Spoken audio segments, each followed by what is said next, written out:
Hello, everybody. Yes, I'm here. Body and soul. If I can just find me. There I am. Yes, sir. Don't be square. How can I add this? Oh, there we go. Now you can see me. I'm on the wrong side. For all you that are familiar, we're going to swap cameras.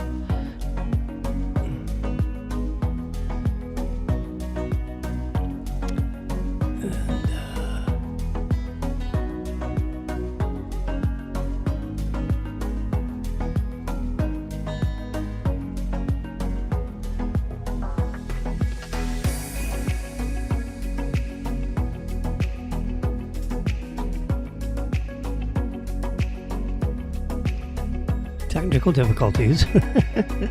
Nothing to be concerned about. Do this. There we go.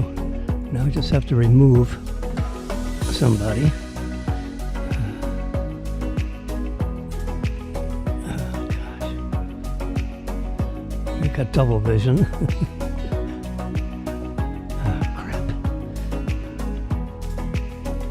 There we go. I gotta get rid of that. There we go. Now we got to swap cameras one more time. Producers, you need to read the swap cameras. There we go. Because I'm always on the right side of things. Not the wrong side, the right side.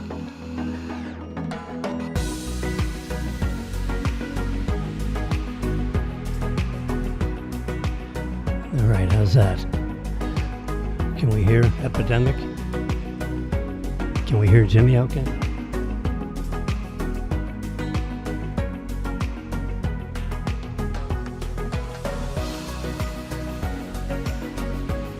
I'm fine-tuning Epidemic.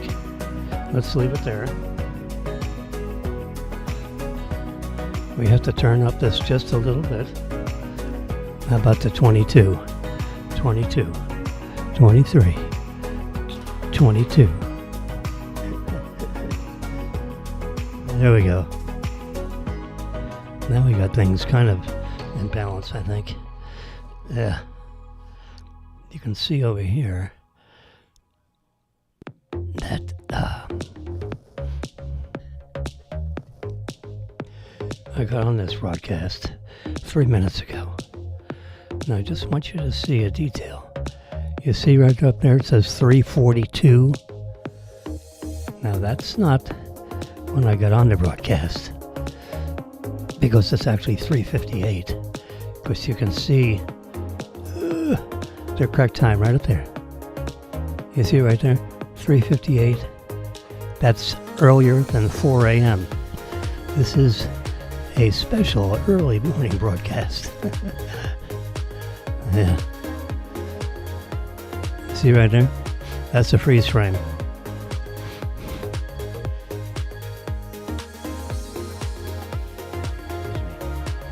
I had an early morning sneeze. So I have, and you can see from this, without the reflection, right there. And that is a full, 19 ounces of coffee. Including a couple ounces of half and half, which is part of my little routine. I got my iPad here. This is just in case you're wondering whether that make you crazy or not. Oh yeah, I jam that right up in there, and that jams right up in there, and you can see my keyboard of my MacBook Pros right here. Yeah, my beautiful MacBook Pro. Yeah, I tell you what, Apple really knows how to make a spectacular piece of equipment. So that's a MacBook. And the reason why I have a MacBook is because it's the only platform that Ecamm Live, E-C-A-M-M, live.com, ecammlive.com. You can go on that site and read all about the software program that I'm using, which I paid $20 or $30 a month to have the privilege of using. It controls this entire studio. This entire studio is 6 foot wide by 2 feet deep, not counting my chair and everything. So add another 3 foot deep. Let's just say 6 foot by 6 foot square. Okay, I go 2 feet this way and 4 feet this way. So I got a magnificent, I think it's a Brother, B-R-O-T-H-E, yeah it is. It's a Brother printer, copier. Can you believe it? You can put a piece of anything on there and make a color, 4 color copies, and at about 30 copies a minute. That's a page every 2 seconds. Beautiful color copy of anything you want to make a copy of. It's a fax machine, which I don't actually use because I'm electronic fax. I don't have a dial-in line. Yeah, pretty cool.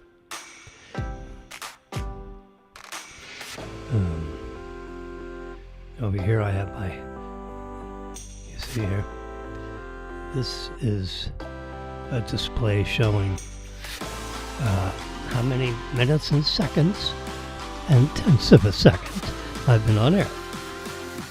This is the day and date. March 28th, Friday. The last weekend of the month. Which means get your rent checks, get your mortgage checks ready, get your housing payment ready. Unless you're lucky enough not to have a housing payment. Can you believe it? I have a frickin' housing payment, but my daughter lives in a $2 million house, free and clear. Who's the smart ass in this family? It ain't yours truly, it's my daughter. And of course, you can see this was promulgated at 3:42 a.m. There's even a little moonlight thing there. Yeah. So I have that on there as a constant reminder of my genius quality. There we go. There we go.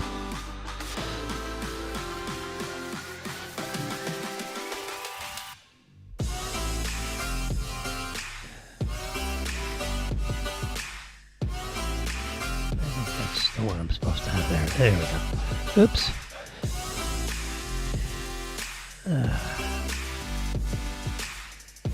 There. We can overtake. Oh, heck with it. Let's overtake it. That's my elapsed time.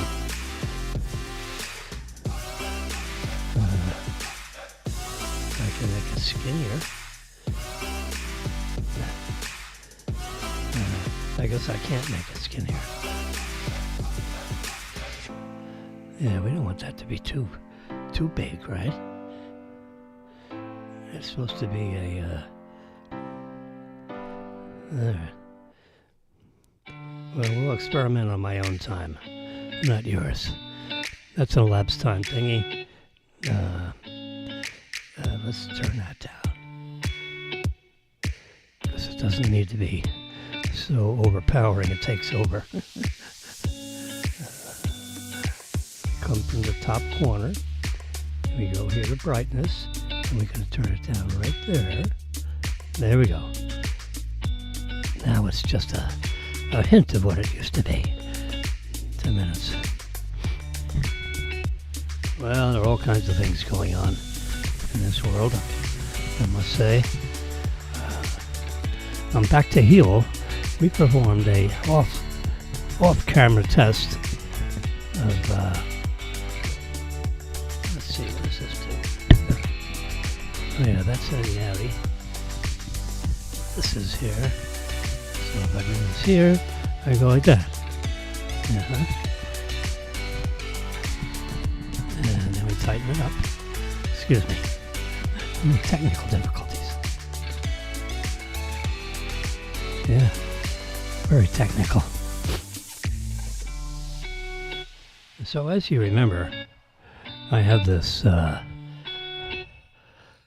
photographic memory, so to speak. That is not the time. That's when I created the thing, just to prove to you, at 3:42 a.m. 3:42 a.m. See the 42? 20 seconds fast, 3:42. I'm up and moving around. So for all you early birds, or you fools that are up from last night, having that last glass of wine, which you should have had at like 10:30, not 4 a.m.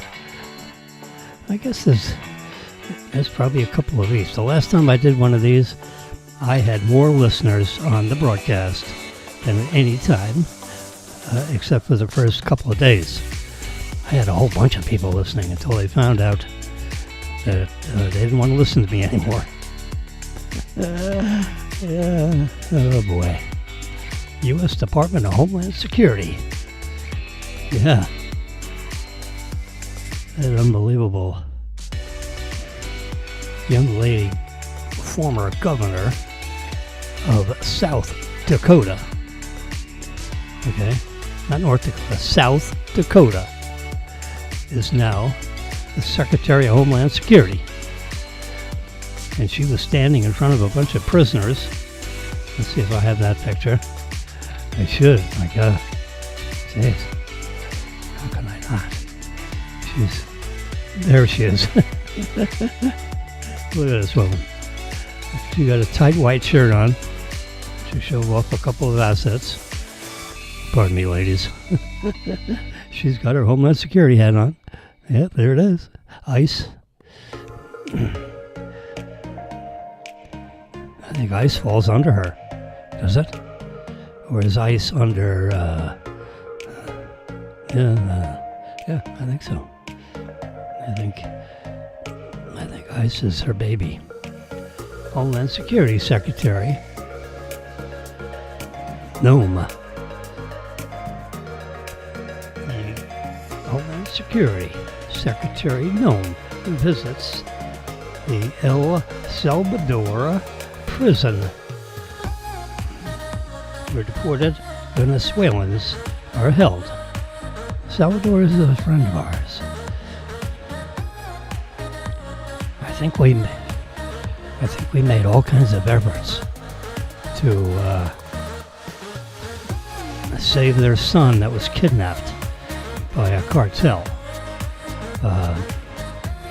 And we actually did recover the son that had been overdosed and killed.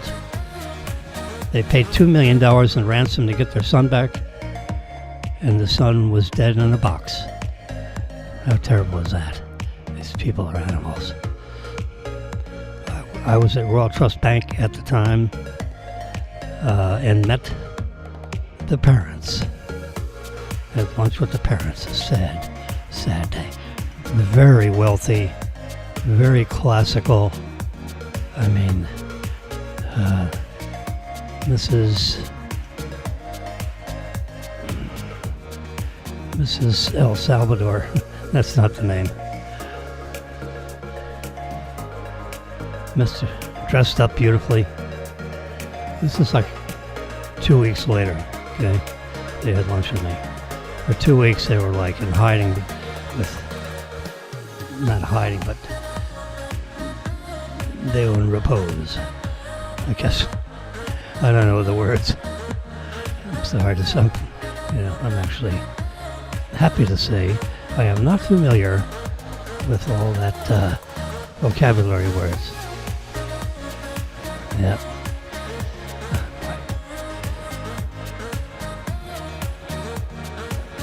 Trying to find.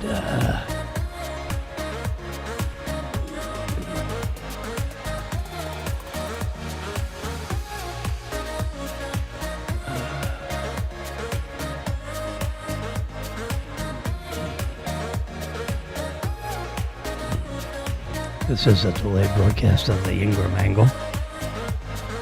Turn off the volume.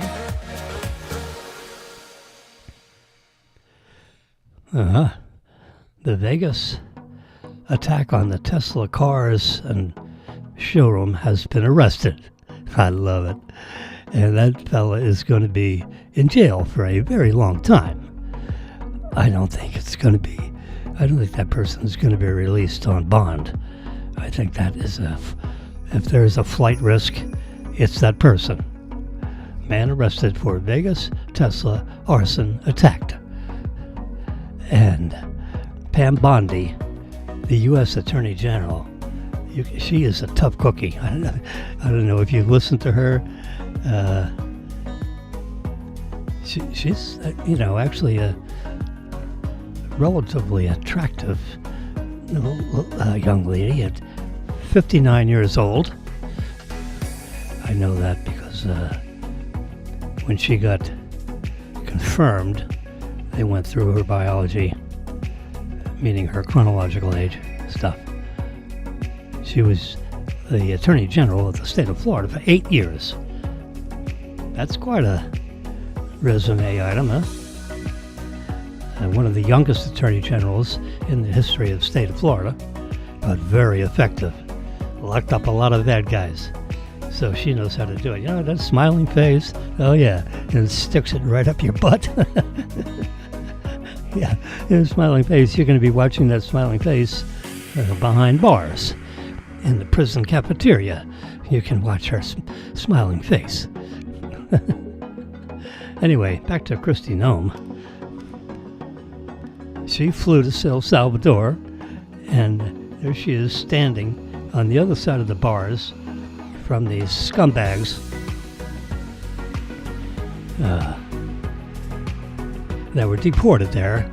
And apparently this is a massive installation in El Salvador that can hold 50,000 inmates. So they can apparently pack them in pretty tight. Excuse me while I take a sip of my... You can see... Oops, if I turn this around, you can see my straw emanating from the top of my...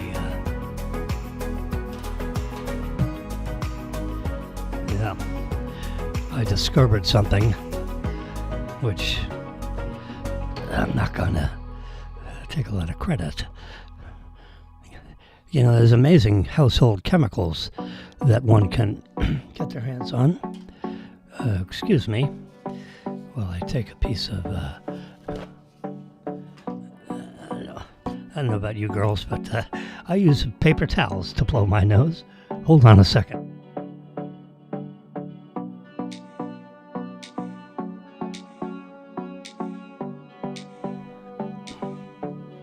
Paper towels manufactured in the United States have the ample softness for my nose. One end or the other, actually. Some people need Kleenex and, toilet paper. No. I'm a paper towel guy. The kind of paper towel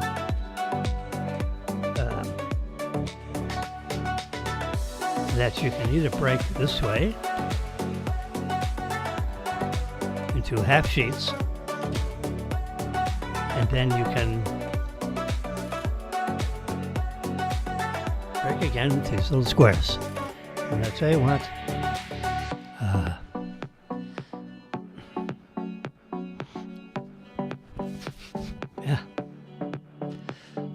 put the paper towel business in the curveball as far as longevity, because I use a lot less paper towels, because I used to have to blow my nose in the whole sheet, and now I can do it in a half sheet, and now I can do it in a quarter sheet into perfect squares. it's a perfect square. I have to hold this way. Diamond side up.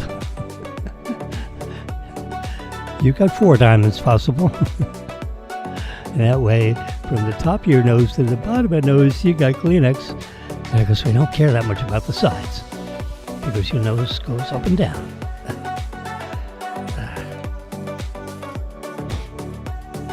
All right, enough of that. Adjusting my headgear. Because when I blow my nose, my headphones went kafooey.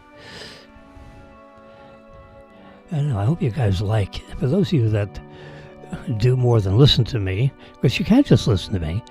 And if you got your ear pods on, you got me turned on, this is like an early morning coffee with Jimmy. Because I talk about all kinds of things. And you can turn the volume down if you don't like what I'm talking about. I am not, for my liberal friends, I am not a conservative broadcast person. Now, relative to the liberal media, I guess I would be considered a conservative. I would call myself right of middle, just a smidgen right. There you go, just a little tiny bit right of middle. Because my theory is, if you need help, we will give it to you. Period. End of story.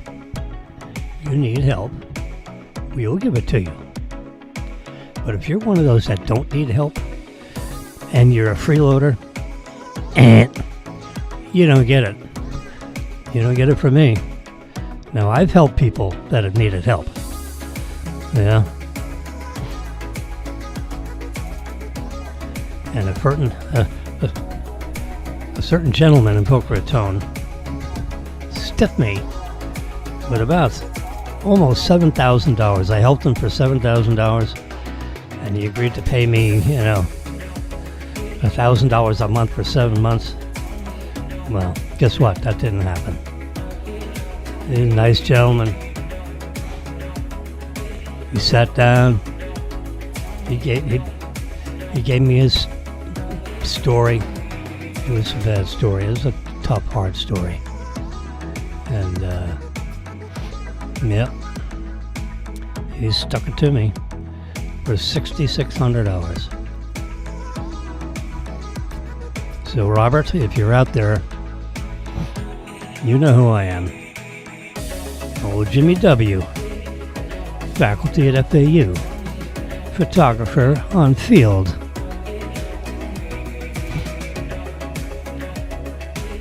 On-field photographer with my wife for years and years.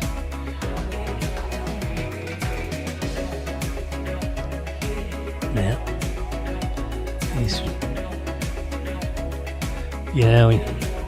that's like screwing me for $10,000. Because I had to pay tax on $10,000 to get $6,700. I paid off some loan that he was past due on, or else they're going to foreclose his house. He did. He paid. I think he paid it off. I don't know. I didn't actually trace it. I should have. What's the difference? I gave him the money. And I did ultimately find out they foreclosed on his house. I should have taken a second. I don't know, I feel so hard for the story. Oh boy, there's a sucker every minute, and then guess what? It was me. Yeah, it's a shame when you have a few bucks and you can actually help somebody, and then they stick it to you. Oh, it's so sad. And I tried to get a hold of him. I finally found him somehow, because he changed all his numbers, so I was probably not the only one he sandbagged. I feel sandbagged because they reneged. He said he'd pay me back. He promised. Well, when I promise, I deliver. You know, I had a friend of mine told me, you know, promise you will, but just watch what you say. Yeah, be a man of your word. Just watch what you say. Don't say things you don't mean. Don't say things you can't control. Like I promise. I hear it. I hear it on movie scripts and TV things. I promise. Bubkas. Don't promise on things you don't have control over. You know, I promise. Yeah, you liar. You can't promise that.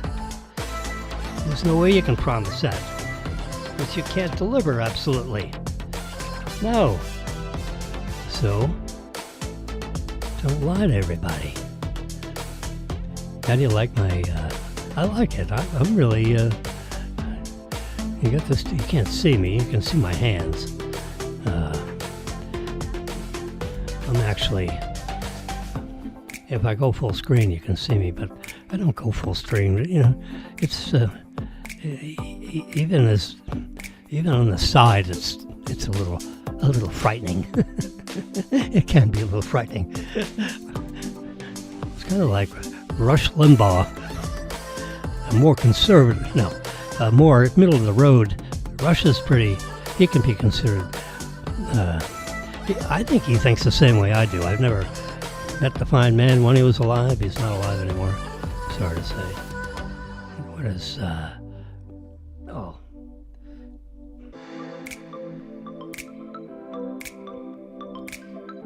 Put that baby right down there. I got another clock down here on Friday. See, pre-dawn. 4:21 a.m. Can you believe it?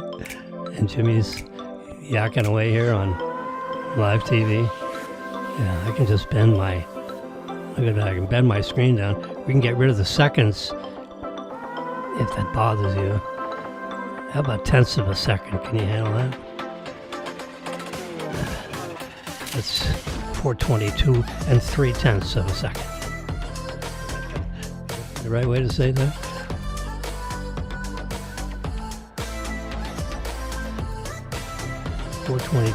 No, not 0.4.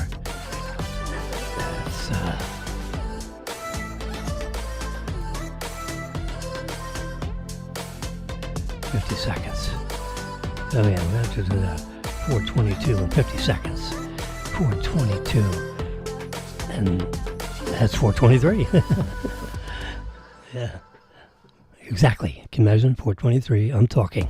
All you people are listening to me. And let's talk about something that, oh crap, what's this?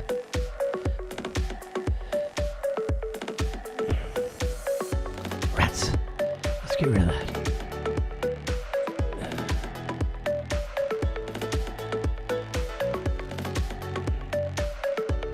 There we go.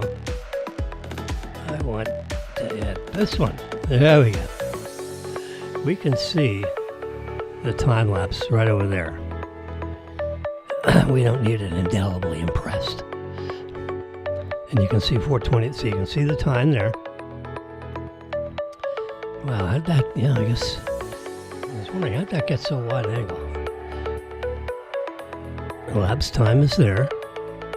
The real time is there. Depending on the shape of your, there you see, 4:24. 4:24, right there, that's a real clock. It's attached to the National Bureau of Standards. So that's attached to the atomic clock, in case you're interested. Yeah, I don't fool around.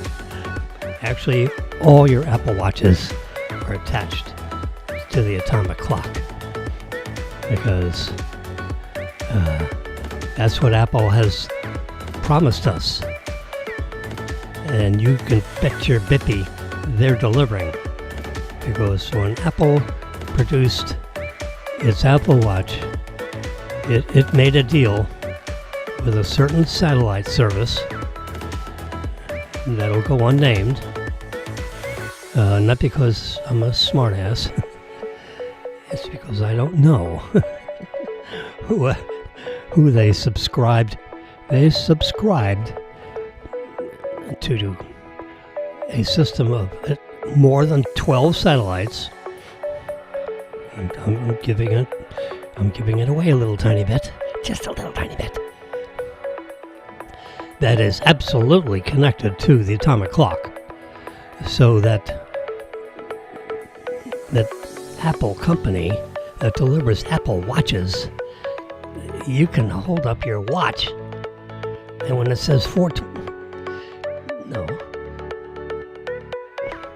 when it says 425 on there, which it does, I'm reaching around my microphone.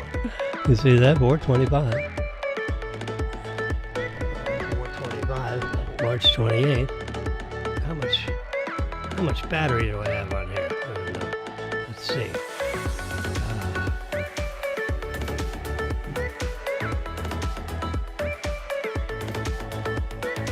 Let's look at my health and wellness. His son of a guns just sandbagged me for another $69 a year. They say, oh, it's only $7 a month, but you got to buy 12 months. So you got to pay that $70. So you can divide $70 by 12, and that's your, anyway. So it's just,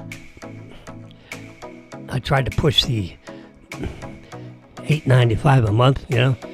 Forget the 12 months. Yes, I think I'm going to live longer than 12 months. I feel perfect, I mean, this hurts, that hurts. Yeah, come on, stop complaining. I used to say I'm crowding 80. I'm crowding. That's not crowding anymore. I am 80, you dummy. Yeah, March 20th. 8 days ago. I popped out of this, my marvelous mother, 1945. Can you believe it? 1945. Of course, I didn't know where the hell I was until 1955, when I was 10. Then I started reading the World Book Encyclopedia. Encyclopedia Britannica. Would you believe it? Oh my God. That was such a boring thing until I found the World Book Encyclopedia in the library. Yeah, Encyclopedia Britannica. Come on, that's for college graduates. You're going for your master's degree, and you're going to do a little research, before the world of the internet, and you can Google things. Can you imagine? You can Google things. It's like making a Xerox. Sweetie, would you make me a couple of Xeroxes of this page? You hand her a pen. Xerox is the name of the company that made the machine.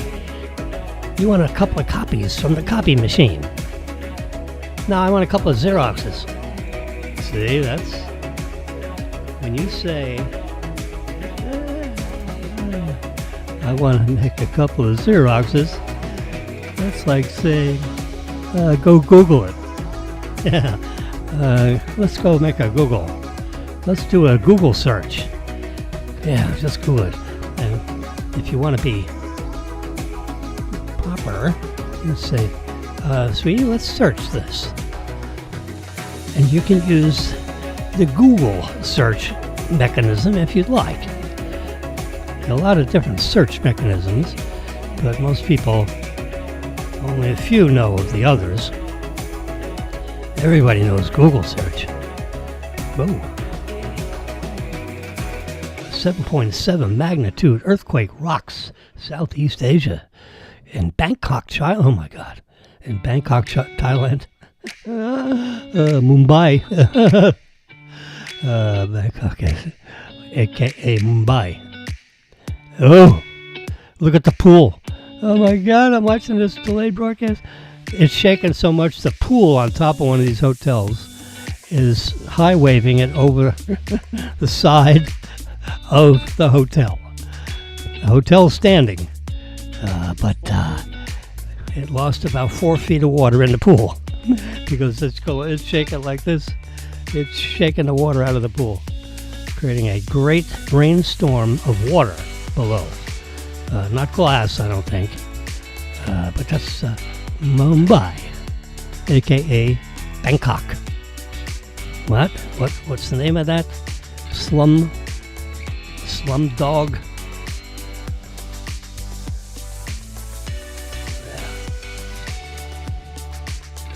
Bangkok, aka Mumbai. They just a 7.7. Remember, every tenth of a point is a double in intensity. So 7.6, 7.7 is a double in intensity. 7.7. So anything over 7 is, stuff where bridges fall down. Yep. So Whoopi, big mouth, smart ass Whoopi Goldberg, is collapsing. Struggling to get through. I don't know, She's having a discussion about Jennifer Lopez and Ben Affleck.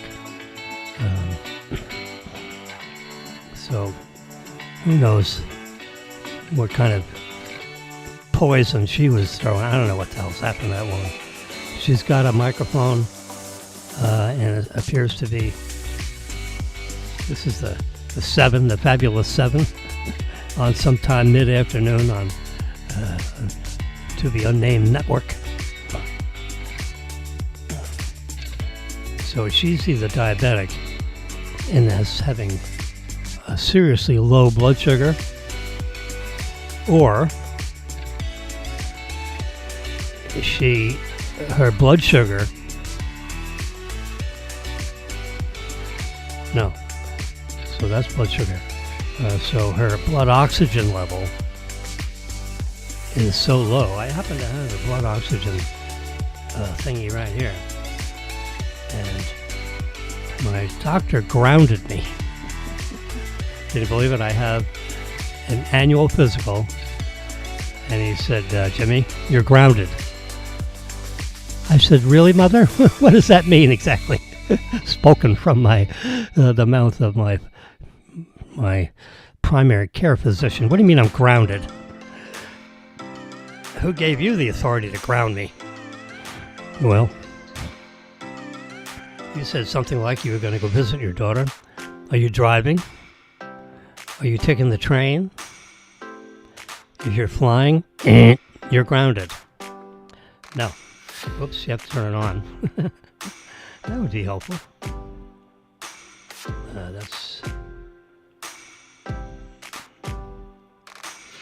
There we go. It was upside down. Yeah. You see the digits? Look at that. Blood oxygen 96 with a pulse of 86. Excuse me for the finger. I didn't mean to be giving you the... Forget the finger I got it attached to. I just stuck whatever came out first. 97. Blood oxygen at 97. Pulse of 88. My pulse is 88 because my big mouth is operating at full speed. That's the only thing I can get going at full speed anymore. I sure ain't gonna jog around the block. How about that? So she might have a blood oxygen problem. You get below 70, you go splat.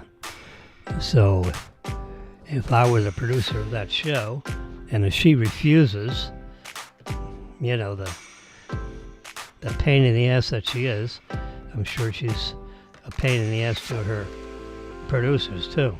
And I've never met the woman, but just listening to her and the way she intentionally misconstrues her audience. Her audience is left of left middle. They ain't left of middle. They are way left. If you go to that broadcast you know, you seriously need to get a life. Anyway, she's collapsing. And accordingly, they don't, Whoopi's collapsing. Remember, she's the one that gave everyone a car in the audience one time, 2 years ago. It's the ultimate of being a frickin' show-off. Gives everybody a car. So they have, 120 Chevy Malibus out there worth $30,000 apiece.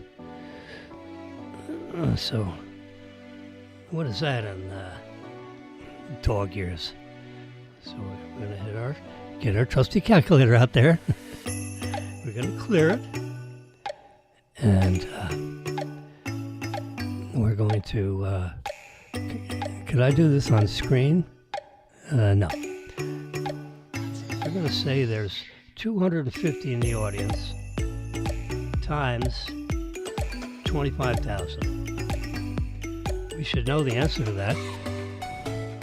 So that's $6,250,000 she gave out one day. If you happen to be one of the lucky ones of that particular broadcast. She didn't announce it earlier, or else there'd have been a line 10 miles long to get the free car.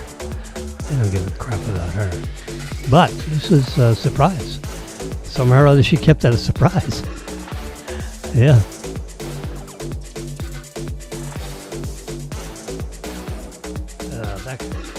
Back to my photo gallery. Anyway, so she gave out $6 million one time because she gave everyone in the audience a car. And we're going to say there are 300 in the audience and there's a $20,000 car. Whatever adds up to about let's just round up to 8 million. Let's say there were 400 in the audience. It was one of the big network channels, so it may have been a 400-seat auditorium. It's 30,000 cars. 4 times 3 is $12 million. Let's round down. So she gave away about $10 million. Okay. Anyway, because of that, everyone, whoopee this and whoopee that. And, yeah, she walks on water because, she made a lot of money, She made money early portraying the youth of, the early blacks in our country, because some of the blacks in this country are descendants of slaves. Back in the day when slaves was, something that our forefathers had, because they had farms, and instead of farm employees, they had farm slaves. They bought people. Can you imagine?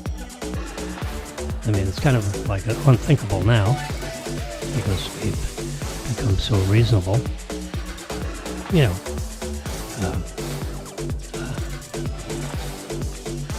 I was the opposite. I'm a descendant of the Russian aristocracy. Can you believe it? Yeah, my grandparents fled. Remember, I'm 80 years old, and 80-year-old plus 1 week and 1 day. I'm into my 81st year, I'm proud to say. I made it to 80. Let's see, can I make it to 90? Can I squeeze 10 more years out of this? I don't know. I keep talking on this radio, internet, live TV thing. I kind of like it. I like the camera on everything else. So I have the camera. I have both. Yes, I have both iPads on the internet. You're watching one iPad that's keeping track You see the background is moving on this iPad. And it shows that, how do we move this? Oh, I can move that.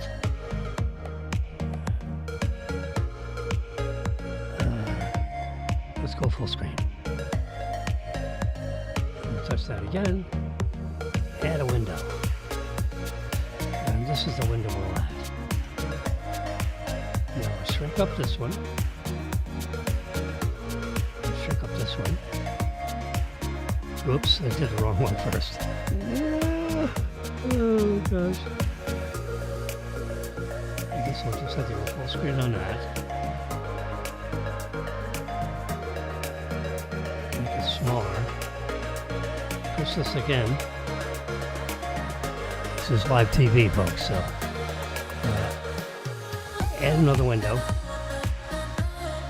And the other window is going to be this.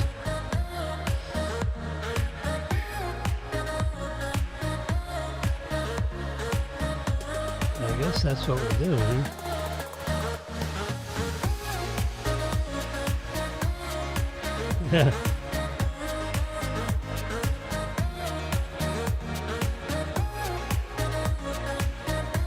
Encroaching on the territory of that window.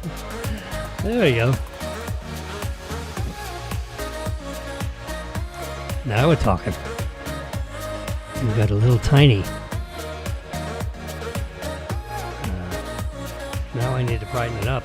So there you go. Now you can see. Now you can see the elapsed time. Right? I can make it a little bit bigger. Ooh, you can make it wider. That's too wide. We'll just leave it right there. I can see it's 47 minutes. You can see it if you look carefully. And I can actually go full screen on that, see. So that's an iPad, see. That doesn't shake. This one shakes. Yeah. Yeah, that's an iPad. It sure the hell is. I can go through the different photos. See, at 3:42 a.m. Verified with the very top there, you can see 3:42 a.m. See, I can pinch and reverse pinch and all that shit. Oops, sorry, all that stuff.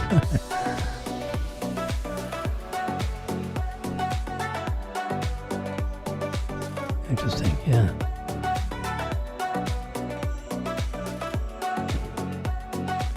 There's Whoopi. She's in trouble.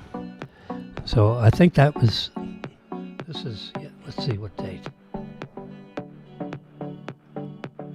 From the Celebrity News.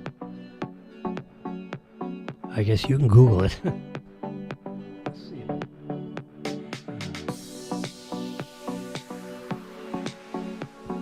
If I pull up on the picture, So I read it yesterday morning, excuse me, I read it yesterday evening at 8:07 p.m. Yeah.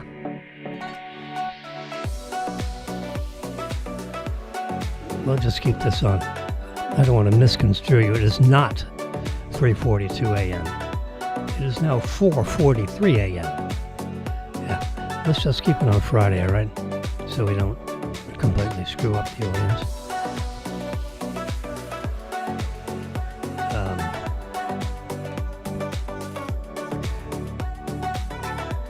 We're going to add me in full screen mode, and then we're going to, let's see, we can add a third window. Is that reasonable to do?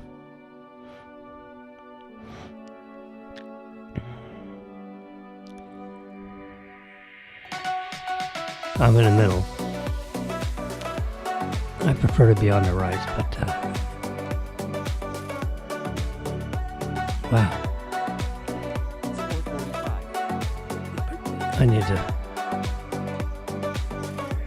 I I need to swap cameras. There we go. I'm all the way on that side. And this one's already on that side. That's the way it needs to be. 50 minutes. 50 minutes.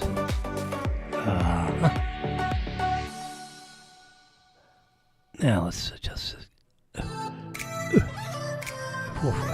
That's the time. 4:45 a.m. Okay. I've been on broadcast for 50 minutes. And you can see Whoopi over here. Yeah. So with the iPad, see, you can see like a little delay.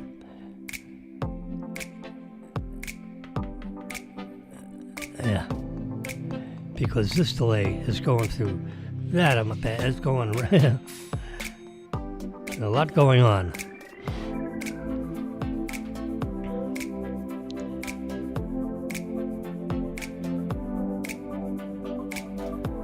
Security. There's Whoopi's. One. I don't know who that is. One of the people on The View. I'm sorry, The View. He gets up and gives her some help. I don't think that's the producer. I think it's one of the cast members. There's the second one of those. Yeah, it looks like a Honda. Yeah. Let's just... There's Speaker Johnson.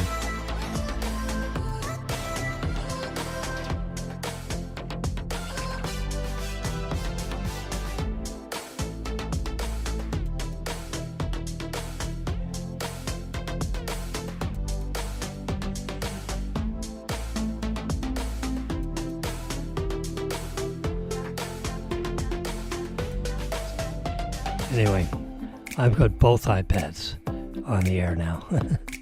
And then Jimmy all the way over to the right side. Right of middle, one might say. Yeah. Anyway, look at this.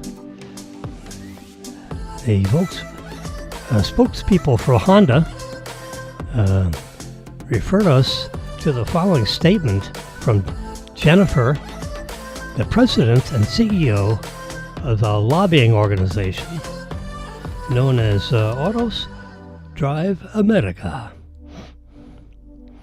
I'm going to hold this up a little bit so I can read it. At a time when cost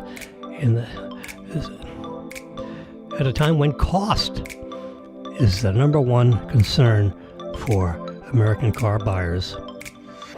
It's for all car buyers, hello. But this is Autos Drive America. At a time when cost is the number one concern for American car buyers, U.S. automakers are working to provide a range of affordable vehicles to consumers. Of course, we're talking about electric, I think, because there's nothing new about costs with American car buyers. It's global car buyers. No one wants to pay more than they have to pay. And they have to pay whatever the seller wants to sell them for. Car dealers, they put a price on. And of course, if anyone that's bought an American car through an American car dealership knows that you can beat up on the sales guy to the point where you can get the right price. The right price is whatever you pay. All right? And if the sales guy's got a big smile on his face, you know you got screwed. Because, they're adroit showmen. Yeah. Yeah, I don't like it. To me, it's like Elon Musk. He has his prices on the internet. And guess what? That's the price. There is no one has the authority. Look, put it this way. Tesla factory workers pay full price for the cars. There's no price break for employees. Okay? Just so you know. there are no discounts for employees. The only discounts are whatever they offer everybody on the planet. And they do provide discounts occasionally, like at the end of a quarter. Tesla sent me and 100,000 of their best friends. You hear me? I am within the group of 100,000 of the best friends. In other words, I'm not the best friend. I'm just anybody that they have an email address for that expressed interest in a Tesla at one point or another. It could have been 3 years ago. They sent everybody a blast text message. They had my phone number, actually, because it was a text message. It wasn't an email. I've been teaching at FAU for 20 years. My email address is in the hands of, it's a 30,000 student university. When I started, it was a 20,000 student university when I started being a faculty member. Okay. When I stopped teaching, only because I never had a class big enough to justify a classroom. Really. Of course, I haven't advertised it. I could advertise my class if I went down to the Sun Sentinel and begged somebody. There was a contact at the Sun Sentinel that would once a month write a story about my class, and it would be maybe once every other month, and it would be on the front of the living, the inside magazine section of the Saturday Sun Sentinel, a big fat newspaper, or Sunday. It was like the living section. It was like living. It was on the top. And there it would be, Jimmy, front page stuff, front page article. And I get like 40 or 50 students off that one run. Now it hit, several million people, and it was the front cover of the living, so it wasn't like buried in page 2. Not the front page, it was the front cover of the living section, which was like rolled up in the newspaper. And I get 40, 50, 60, my phone, my email be ringing off the hook. Anyway, so my phone number has been out there all over the place for a long time, since the year 2001, actually. So that's 24 years worth of history exposure with my phone number. Gives you lets you know how long 416-1100 was known to the Earth. Anyway.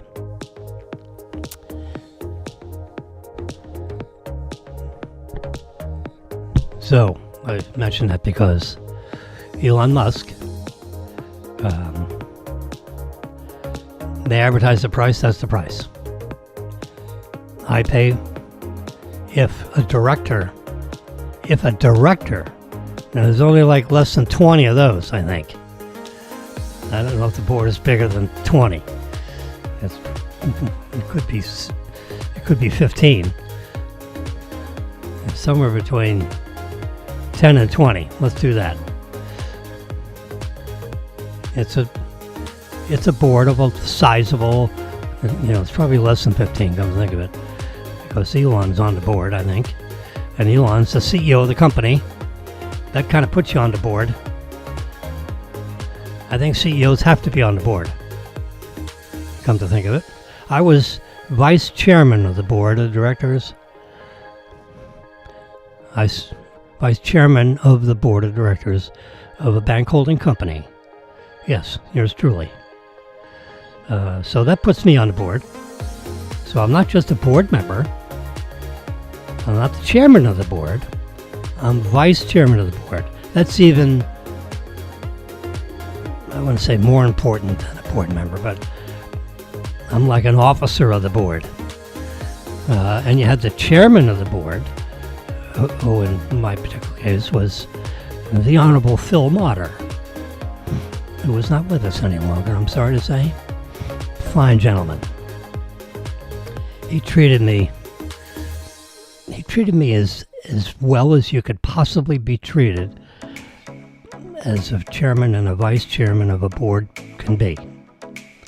Here it is, gentlemen. This is in our early days. Number of employees, 2. It was me and Phil.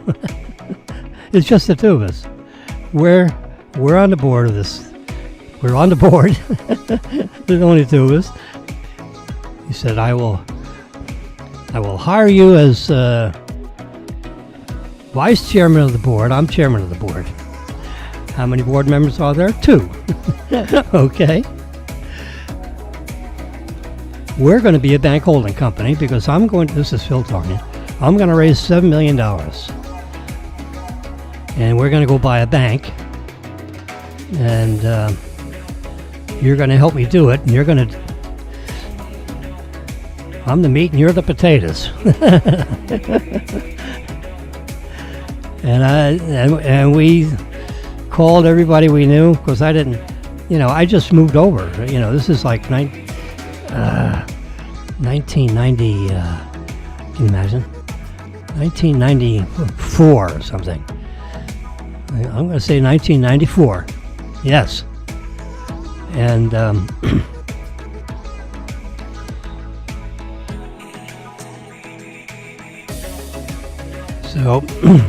and I worked for Boca Bank until I didn't work for Boca Bank in 1993 and a half, or 1990, I don't know.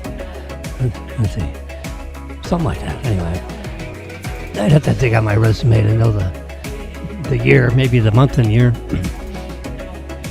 Back when you wrote resumes, 30 years ago, they didn't give a crap about the month, just put the year on there. Now they want to know the nanosecond of when you started. Yeah, when long-term goals is 3 months. Yeah, it's crazy. Long-term, I worked for a Canadian bank, all right, Royal Trust Bank.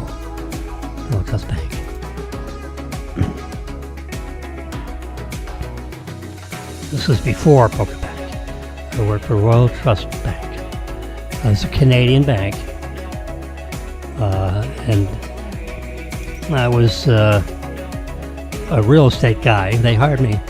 Bob Curtis hired me as a real estate guy, vice president of real estate.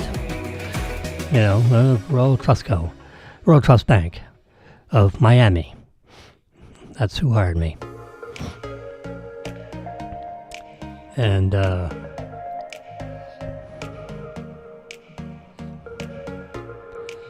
I did well. And Bob Curtis was very happy. I did really well. I made him a lot of fees. Made the bank a lot of fees. Like 10 times my salary I did in fee income. That's a real good employee. When he outprices himself by a factor of 1,000%. Or 10 times. 10 times, yeah, I guess that's it. Percents is 100 times 10, yeah. 100, that's 1,000. Let's just say 10 times.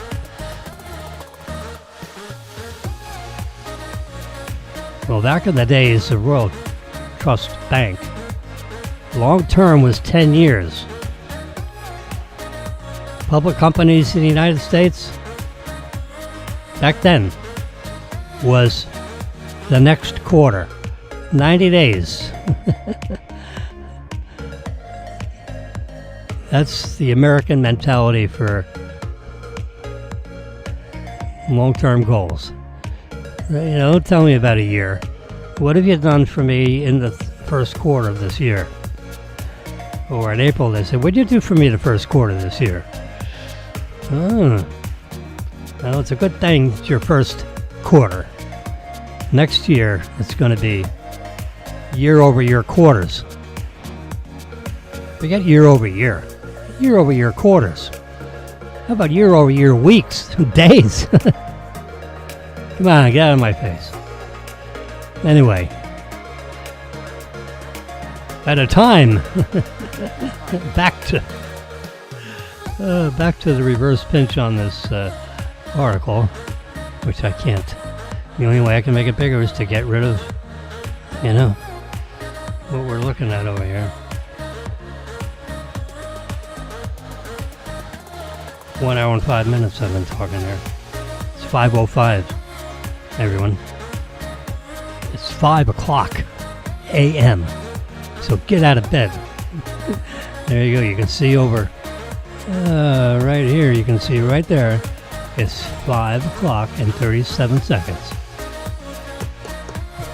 on the nose. If you're watching this Facebook Live, YouTube Live, or Twitter Live, because this is a Simulcast among 3 social networks. Can you imagine? How cool is that? Jimmy is doing a Simulcast. And I'm doing it, would you believe? I am the producer. I'm the director. And I also do the talking. Me, myself, and I, we do the 3 of us. I am not a split personality. This is a Simulcast of personalities. Bangkok just collapsed. I'm seeing a pile of rubble because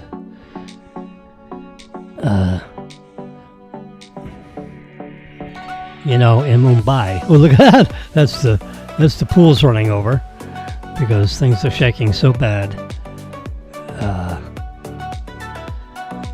that everything has just collapsed on themselves. So the death toll, I'm sure, is those are all. I don't know what time of day.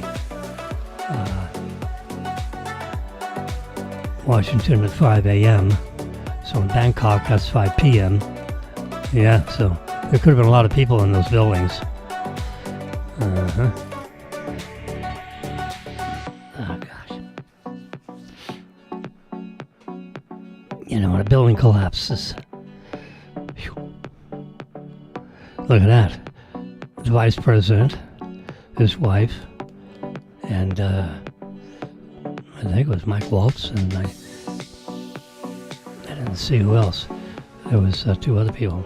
It was like 5 or 6 people are in Greenland today, speaking with people, Greenlandians. Trump wants Greenland. We need it for national security. Now, does that mean we overtake it? We protect Greenland. We have huge military bases in Greenland. I don't know if you know it or not, but we do.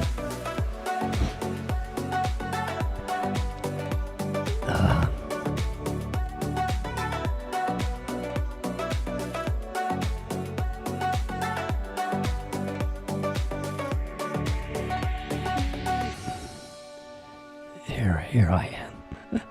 We are going to swap cameras one more time. Yeah, because I like this on this side. I got rid of we can see the elapsed time because I just made it bigger. Yeah.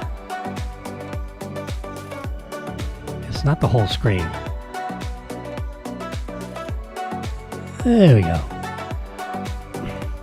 Just big enough so you can see it. 1 hour, 9 minutes I've been talking, yeah. And you can see the time up there. 5:04 a.m. exactly. If you want to set your Rolex, which has not been known to be the best timekeeping device. Can you believe it? It is a timekeeping device, and it's an expensive one.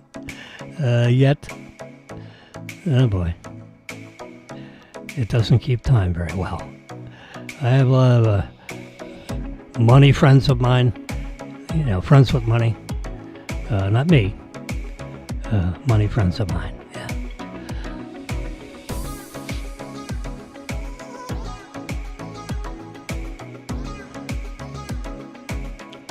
Anyway, I'm trying to get through this. Story about the spokeswoman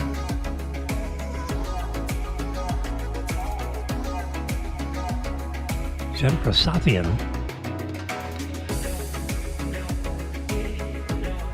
Jennifer Safavian. Jennifer Safavian. Jennifer Safavian. That's probably what it is.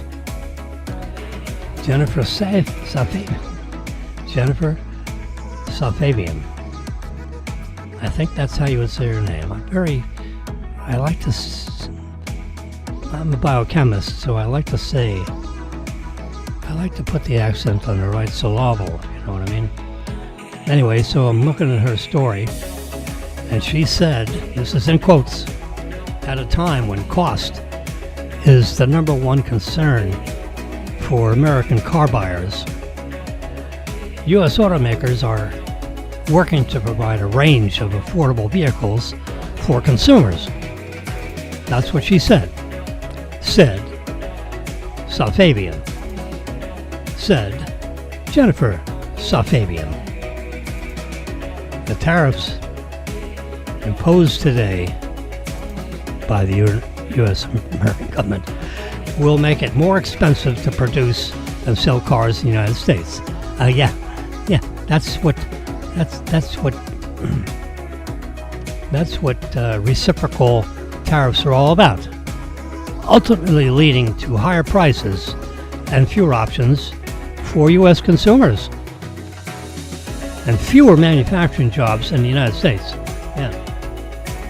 Well, let me tell you something that has not been said yet by the media, including the conservative media, because they don't understand enough about markets.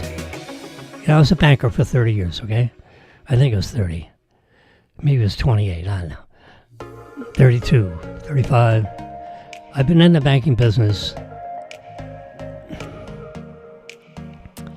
let's see, since 1980.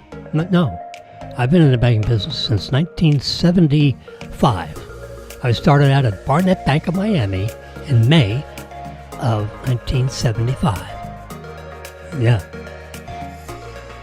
And in May of 1976, I went to Royal Trust because Jim Lingren was a headhunter.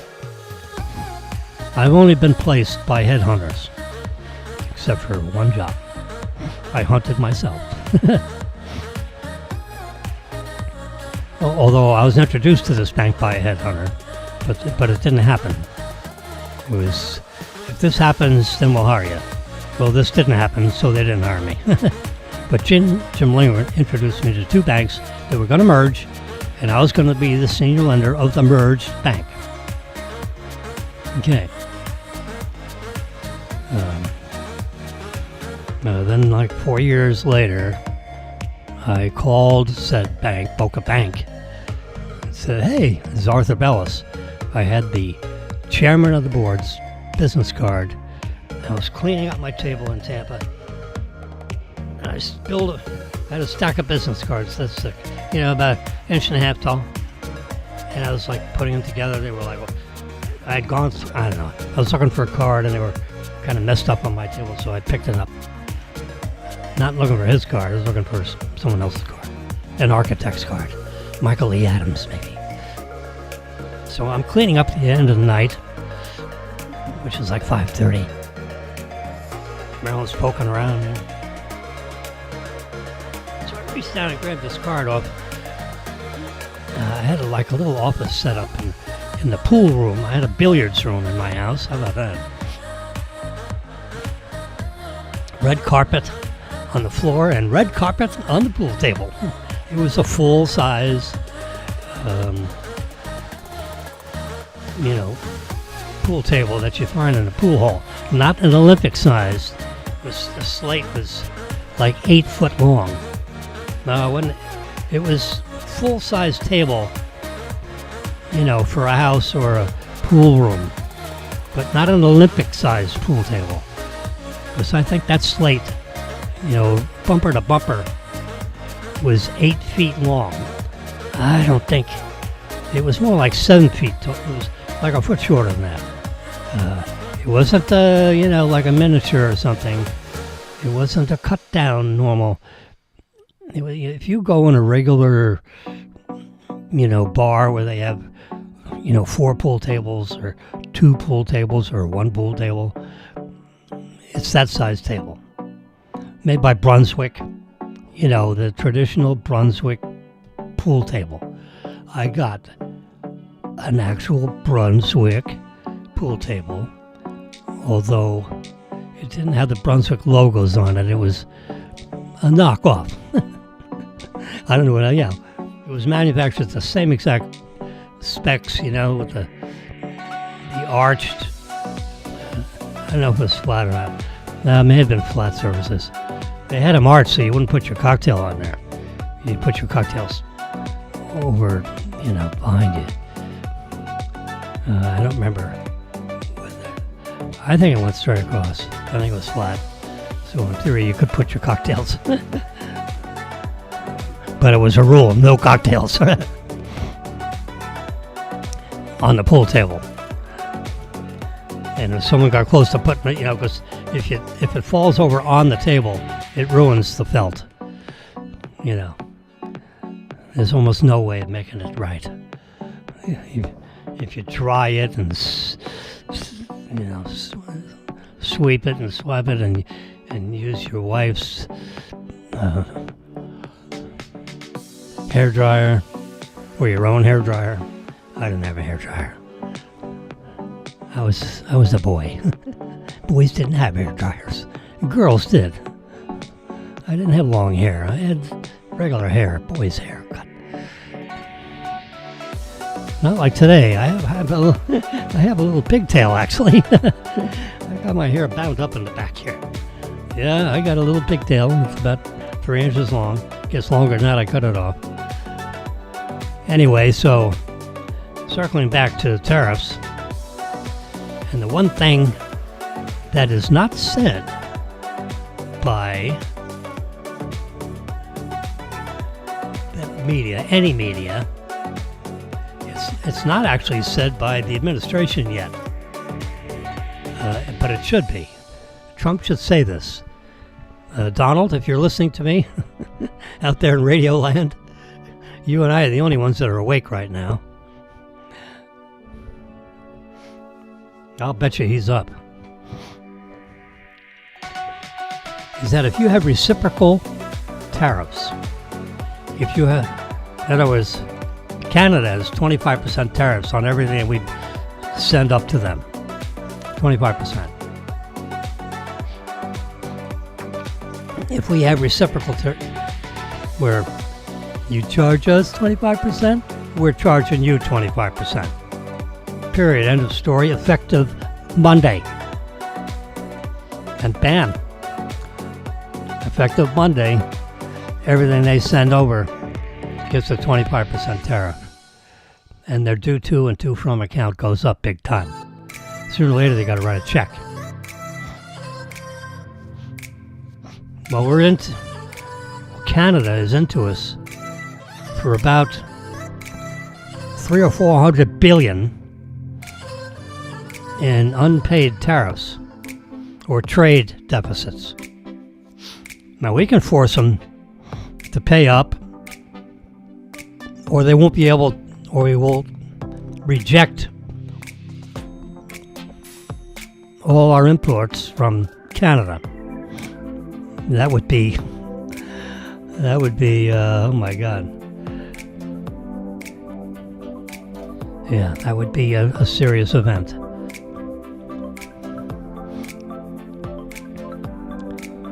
So if you have reciprocal tariffs, you charge us 25%, we're charging you 25%, effective Monday. And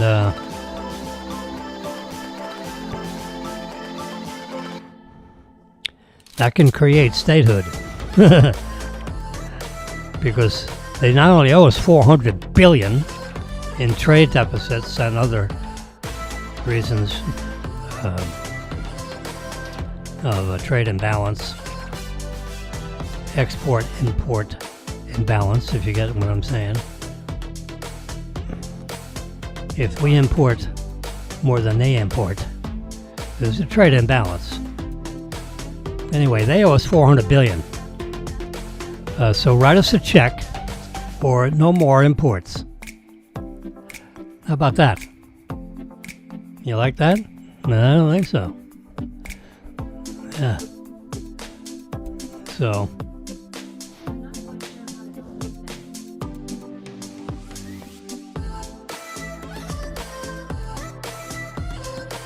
Is Teresa Payton, former chief information officer for a former White House.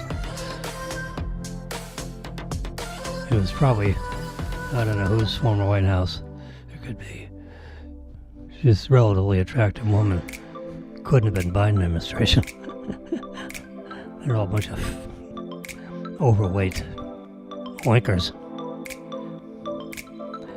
My computer just talked to me. It's 5:15 a.m. Anyway, if you have, listen, I mean, this is common sense, right? Trump, the age of common sense. Come on. I charge you 25%, you charge me 25%. So we have reciprocal tariffs. Well, guess what that means? If I'm charging, so after 5 months goes by, sooner or later these geniuses have got to figure it out. Look, we're both charging each other 25%. And it's making the markets crazy because, you know, markets are markets. You know, it's kind of like waves in the ocean. It's kind of like high waves, or sometimes the ocean is calm. Well, after you whacked on a 25% tariff onto us, the waves are high in this ocean of trade. After 5 months of high water,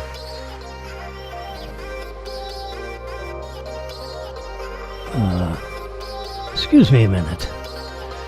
Let me go to Epidemic Sound Instrumental.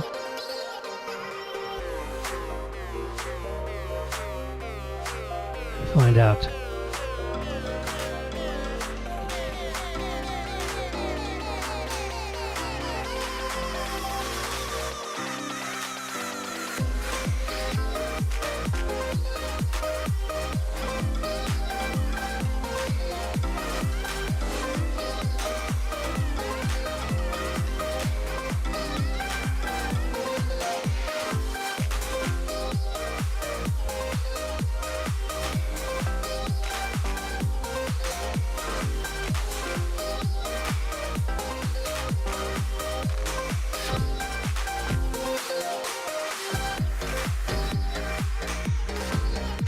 Where does smoke come from?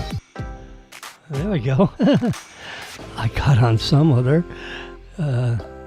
supposed to be on Epidemic. I thought that sounded a little weird. Yeah, we were like Epidemic Sound Instrumental, you know. We know what that's like.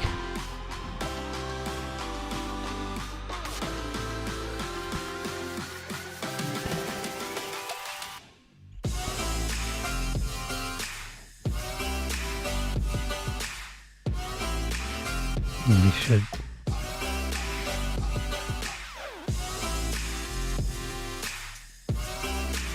stay on page. We've been on air an hour and 24 minutes. We should be right about there. There we go. The tunes, you know, mature a little bit. There we go. There's no echo. Yeah, that's good.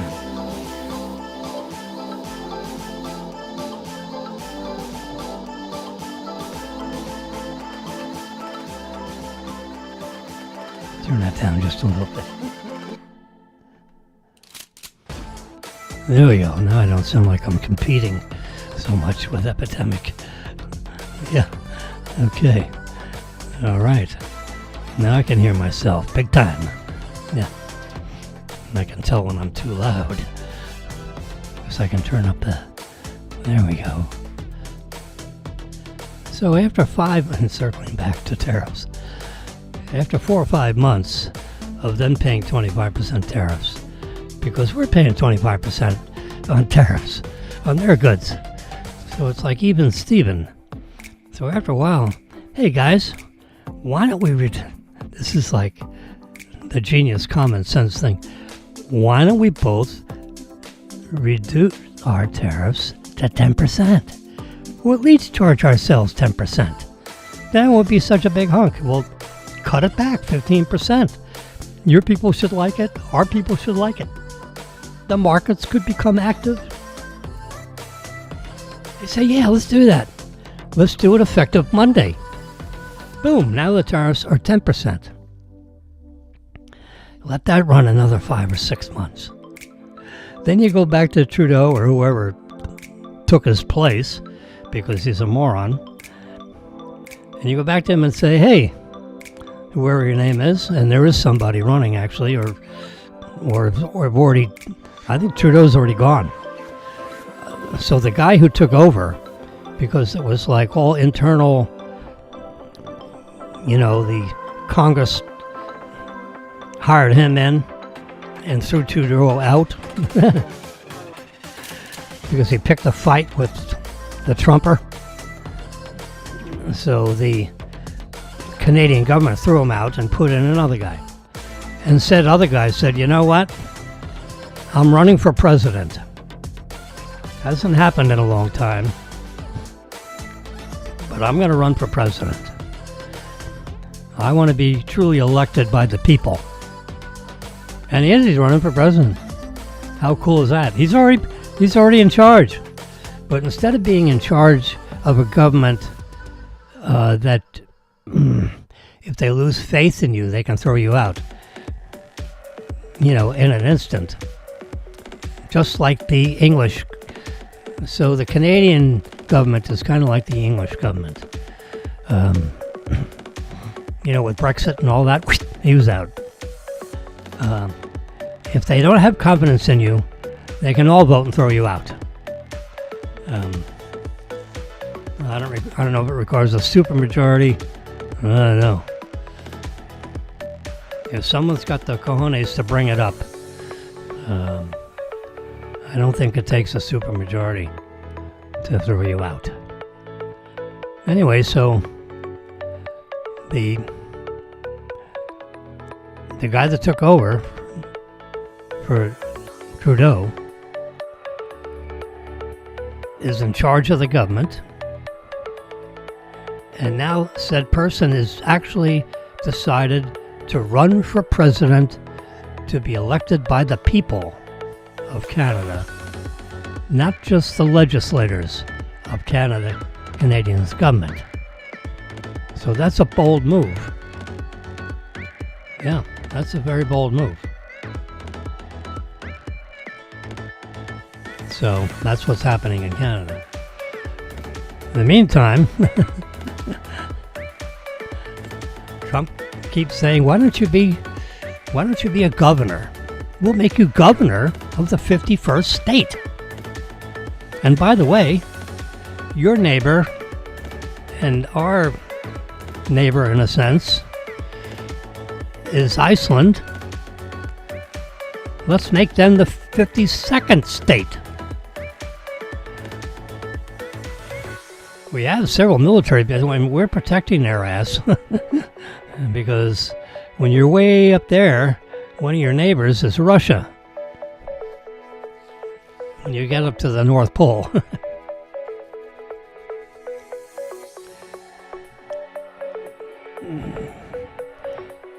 Greenland used to be not all ice. In this world of global warming,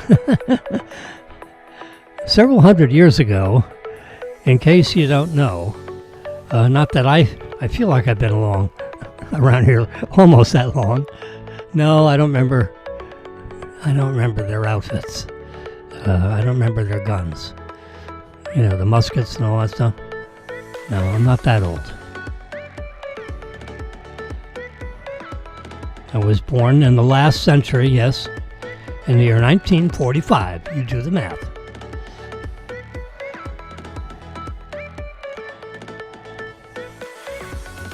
Anyway.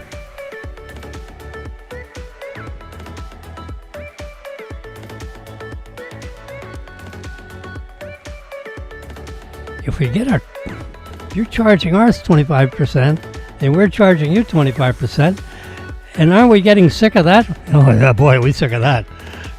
My Canadian producers are really getting sick of that, because the American buyers have to pay 25% more than... I can't absorb 25%, so I got to mark it up. And that means all our buyers in America are paying more money for our products. Yeah, that's right. But all our American manufacturers are suffering the same expense that you put on us 20 years ago or more. So we're just evening the score. So why don't we drop our tariffs to 10%? Let's give that a shot.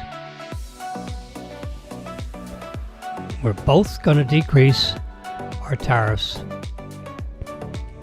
to 10%. It's a reciprocal tariff of 10%. We could go to 0, but let's, since you've been depending on that money, let's cut it in half, or a little more than half, to 10%.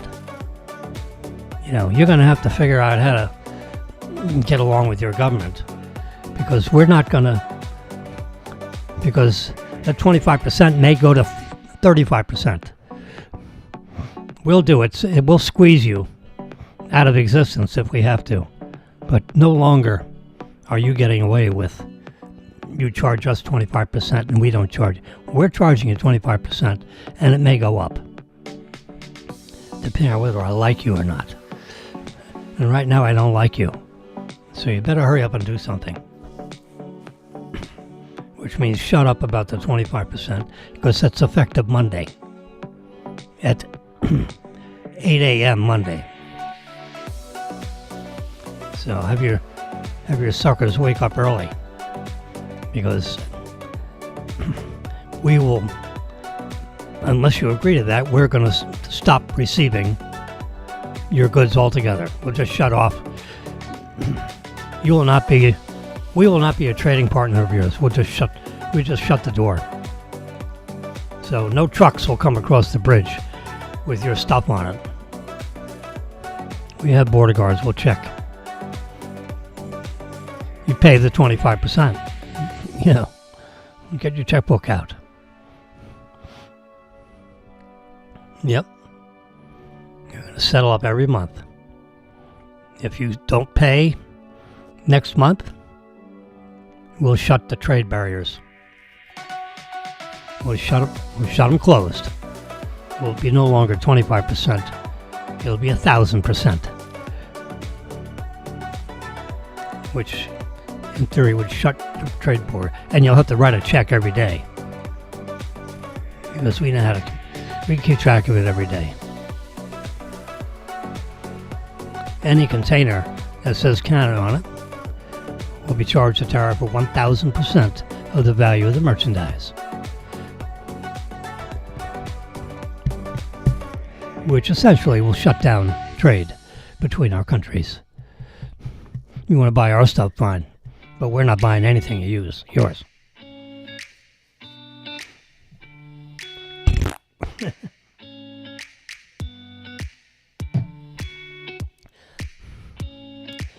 See, that's, back in the 1900s, like 1900, there was no income tax. We made all our money through tariffs, because we were the bright new country, and everybody wanted to sell stuff in the United States. So we had tariffs. 10% tariff here, 5% tariff there, 10% everywhere. It ran our entire government. We didn't need an income tax until our dummies, gave up on us getting a tariff and them getting no tariff. So we had to start charging taxes to our American people. And then year after year went by, and pretty soon only the wealthy pay tax. Only the top half of the country pays any federal tax. the bottom 50%, or maybe it's 48%, pay no federal income tax. They may pay sales tax in a particular state. There may be a state income tax for all, like in California and New York.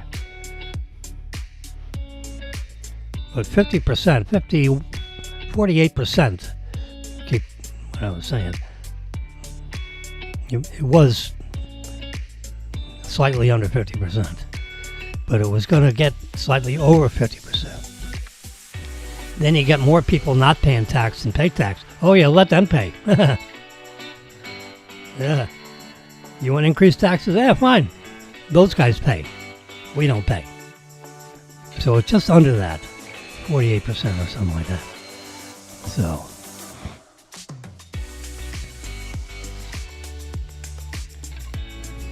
that's what Trump wants to do. He wants to start charging tariffs from everybody because everybody wants to sell in the United States. We can have those tariffs set so that we can pay off our national debt, and eventually he doesn't want to call it the Internal Revenue Service. He wants to call it the External Revenue Service. Yeah, get the money from all those cocksuckers that want to trade with the United States. You build stuff in the United States? Fine. No tariff. You build the stuff in Germany? You're paying the tariff. If you're building your BMWs 100% in the United States, those BMWs will not be charged a tariff because they're being built with American manufacturers in American factories, built on American property. You build cars in the foreign country, they will be subject to a tariff of a reciprocal tariff of 25. You're charging us 25%, we're going to charge you 20. That's what it is, like 50%. You want to buy a Cadillac in England or something? That's why you don't see any Cadillacs in England or any Suburbans. They're all running around in Rolls Royces or Mercedes.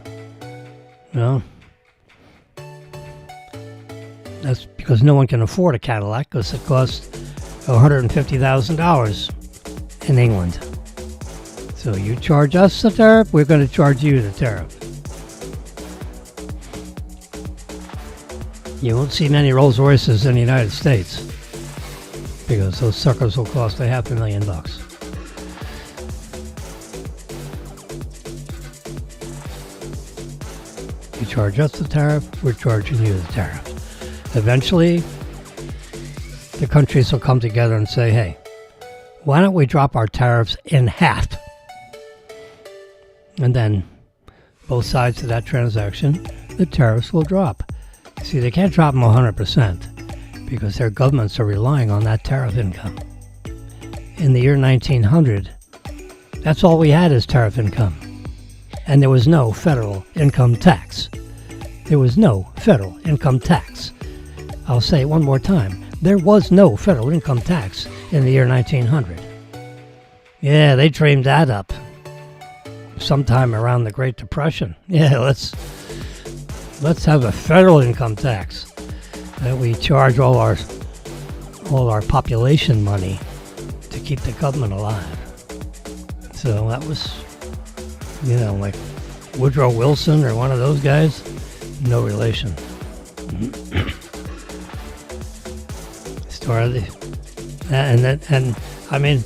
The federal income tax, for the wealthy went up to like 90%. Can you imagine paying 90% income to the federal government? Well, what the heck? And the rest of us said, yeah, let them pay. Yeah, no. That's not fair. Trump's got it down to like 17% or something. I don't know. So he's going to make our federal income tax down to like permanent, whatever the federal taxes are, and they're spread across the entire spectrum of people. The 50% that are paying the tax, they went down. Because remember, the other half is not paying anything. So it's not the tax for the wealthy bullshit. That was a Democratic lie. And who knows, I'm sure 40% of everyone that voted for Democrats believed it. Because they don't listen to the truth. They listen to the liberal media. And the liberal media would allow those lies. They didn't actually repeat it, but they didn't refute it. And the American public is relying on the media to, investigative journalism. Ever hear of that? When you go to journalism school? Well, as soon as they graduate from journalism school, they get jobs at ABC, NBC, and CBS, which say, oh, by the way, everything you just learned, that's not the way it really works in the real world. Yeah. We don't want you to investigate stuff that makes us look bad or that goes against the Democratic Party, who we love. Yeah. Oh, boy. That's, yeah. So he's trying to get back to the way it was in the year 1900, where we paid no federal income tax. So they're going to make the big New Deal that's going to go in front of Congress, oh boy, is no new taxes. We're going to make the Trump taxes permanent. No expiration date, no sunshine, bullshit. Permanent. And no tax on tips. No tax on overtime. And no tax on Social Security benefits. How ridiculous is that? These people pay in all their life. It's bad enough you didn't invest it in anything to make their money grow. They paid in their whole life, and now you're going to tax the shitty benefits they get? No. No tax on Social Security benefit. So being someone who collects Social Security, that's like a 20% raise. Because they're not going to tax the benefit. Gosh darn. I should get a premium on the benefit, because the benefit sucks compared to... If I paid all that money in a private annuity, I'd be a multimillionaire in asset. And the income off that annuity would be 3 times what it is now. So I'd make $150,000 a year in annuity benefit if what I paid into Social Security was paid into Metropolitan Life Insurance Company. If I was smart enough to do that a long time ago, which I wasn't.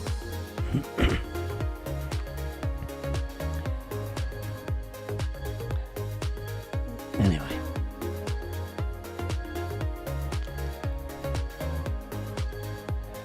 So, people like Honda. So, Honda's making cars in the United States. So those cars made in the United States, there'll be no tariffs. But everything is not being made in the United States. They still have cars that are manufactured out of country, like in Japan or wherever. They make them in Japan, export them to the United States, 25% tariff. Well, it depends, because Trump is saying the tariffs are going to be reciprocal. Every country has their own tariff on us. Well, it's going to be reciprocal. And you know how much money is going to come into the U.S. government from these tariffs? Hundreds and hundreds, trillions of dollars. Guess what? We can balance our budget just from the tariff income. As a matter of fact, there'll be more money in our budget, in which we can start paying down our debt a little bit. And a little bit to the point where it's a lot. Because we're going to start enforcing these tariffs, or they won't be able to trade with this. And with that kind of, with us recovering our government from the jaws of failure, Elon Musk is running around trying to save money so our country doesn't go bankrupt. We're theoretically bankrupt already. I got news for you. Because we got more bills than we can pay. The outflow exceeds our income. And the only way we can survive is to borrow. That's bankruptcy. That is the definition of bankruptcy. I don't know. You guys don't want. I put on a seminar for a few people.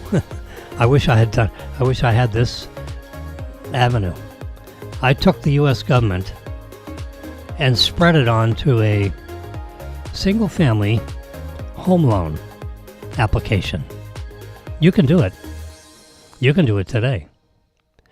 If you're a banker, if you're a CPA, if you're a producer for a television network, and you got nothing else to do, go download a actual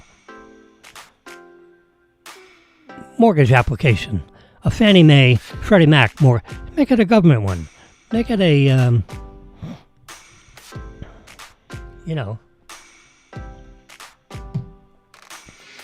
a Fannie Mae mortgage application. Fannie Mae, Federal National Mortgage Association. Fannie Mae. Yeah, with your Fannie. Fannie Mae.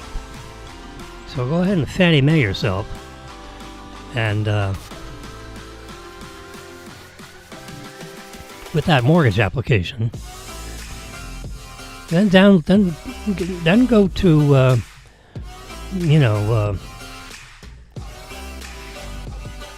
US.gov and get a financial statement of the United States of America. The assets, you can just get the total numbers, because in the Fannie Mae mortgage application, all we need is your net worth. So get all the assets of the United States government, get all the liabilities of the United States government, and then write down all the income of the United States government and all the expenses of the United States government. And remember, when you do all the assets from all the liabilities, you end up with a deficit. And the deficit is like 34 trillion. So in case you can knock off 6 zeros off of everything, so you can get away from trillions to billions. Reduce it to millions. A lot of people don't understand millions. So let's keep it simple, stupid.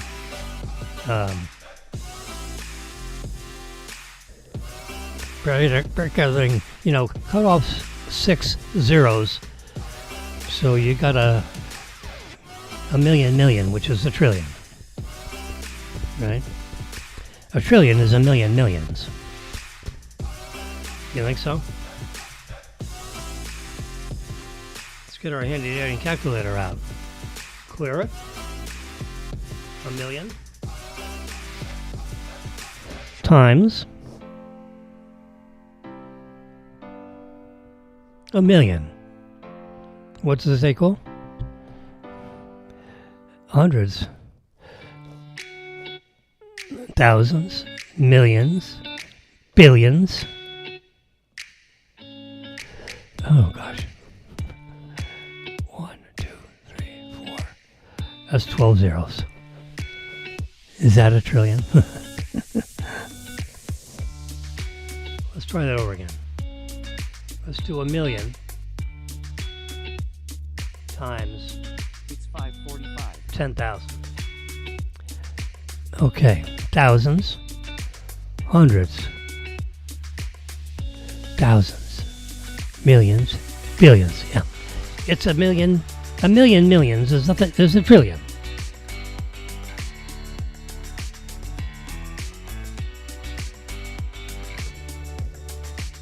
So it's a lot.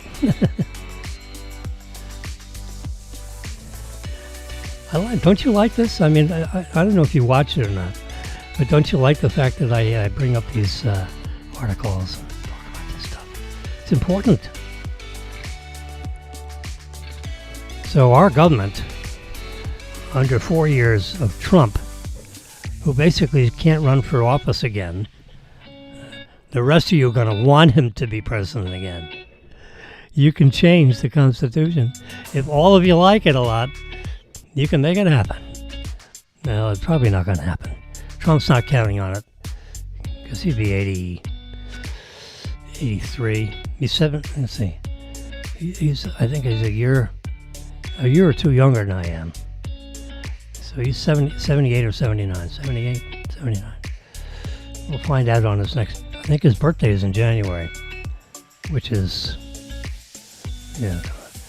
So he's going to be 79 in 9 months, I think. So he's a year and 3 months younger than I am, I'm going to say. So he's going to get out of office, 82, 83. Is he really going to stay in office till he's 87? He's a sharp cookie, Will he be sharp enough cookie so you won't get thrown out of the party like they did with Biden? Bite me, Biden.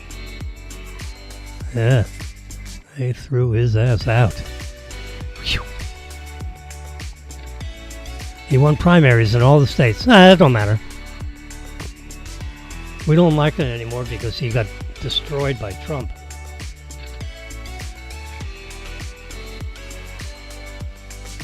That's pretty much how that went. Yeah, he'd be a went, all right. Yeah. Decorating my studio here with my black napkins and iPads. Tell you what, don't knock until you tried it. So it's either I got screen or black. Screen or black. I have a microphone that's uncovered to the... Hold on a second. Don't go away.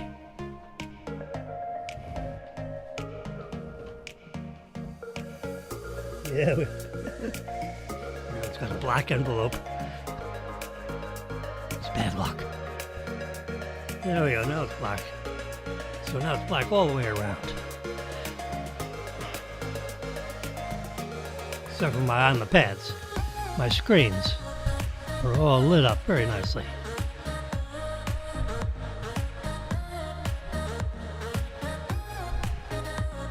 There we go. Can't have that. I don't want to knock that over. That's my live TV. There we go. We gotta just go back there. We got like a balance of 5:48. It's almost. Can you believe it's not quite 6 a.m. yet? Whew.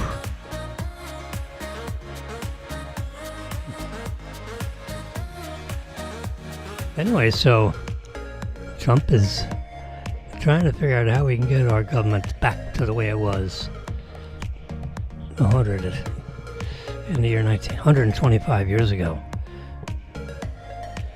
where we had no federal income tax. Everybody just paid us tariffs.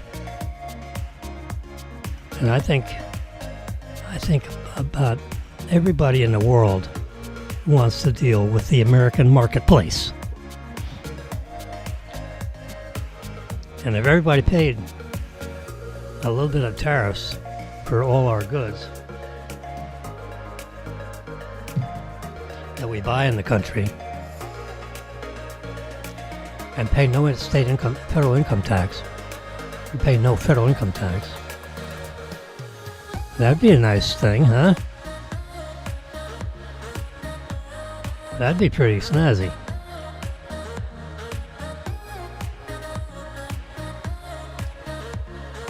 So those products would be a little more expensive because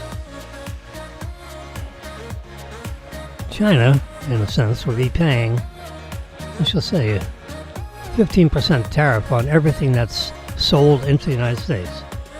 So everybody that buys something from China is going to pay 15% more, in theory, because that's how much the product costs in the United States. Because you got a $100 item that's subject to a 15% tariff, that $100 item for us would cost $115 instead of $100. But China would be paying for it first, and you only pay for it if you decided to buy that item. So a lot of other people, if they don't buy that item, they're not paying a piece of that tariff, so to speak, because they chose not to buy that item. They chose to buy an American item of similar quality. All right, you got your choice. You pay that or you pay that.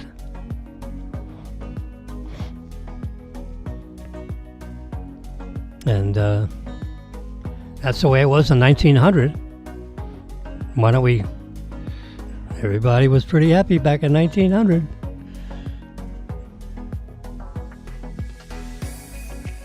So that's what Trumper is going to try to figure out. And you got some really smart people in the government now. You know, the U.S. Treasury guy, he is really smart in Treasury. Trump is smart as a businessman. But he's figuring out this government thing. You know, as being CEO of the government. He had his first term and lost office for the second term. So now he's in his second term, but in the third trimester of his 12-year interest in the United States government. It's actually more than 12 years. 2 years before that. Okay, because he started, right? He was elected in, 2016, right? So in 2014, it took him 2 years of politicking to be elected. And he's elected by the skinny of the skin. He fooled everybody. The media is saying, Hillary's got it. Yeah, well, Hillary didn't have it. It was close. It was down to, 20 or 30,000 votes in this state, that state, upstate, downstate. Not New York State. But like Pennsylvania, the whole, Pennsylvania, Wisconsin, Minnesota, Arizona, Phoenix, Arizona.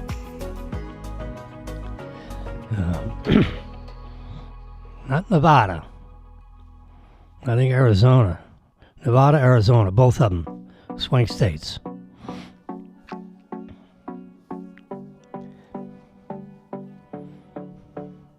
But so he was elected president, but in the year 2000, they didn't re-elect him. So he was not president for 2 contiguous terms. Biden won by the skinny of his skin. It was even a thinner margin than Trump won over Hillary. It was real. If you added up the population difference, so if you take Pennsylvania, and how much did, he win by over Hillary? You add up how much did he win by over, Wisconsin. You go through, the 8, depending on whether you want to have 8 or 10 swing states. Let's just say 8 of them. There was 110,000 votes spread around 6 states that Trump won by. 110,000 votes. When he lost to Bite Me Biden, he lost by about 45,000 votes over 5 states. Total 45,000 spread over 5 states. Well, now he won this one, by millions. By about 3 million. Okay? He won the popular vote and 312 electoral votes. That's unbelievable.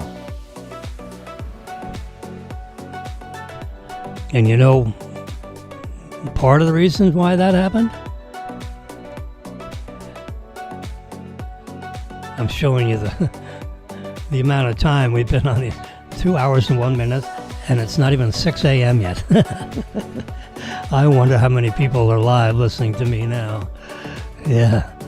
Well, you can go on YouTube Live I think these networks, these social networks, actually tell you how many people are watching at the same time, simultaneously. It's unbelievable. It's marvelous. I should be able to...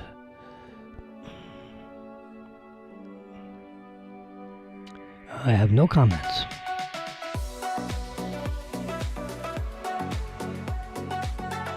Not too sure if I did that right, but I think I have no comments. In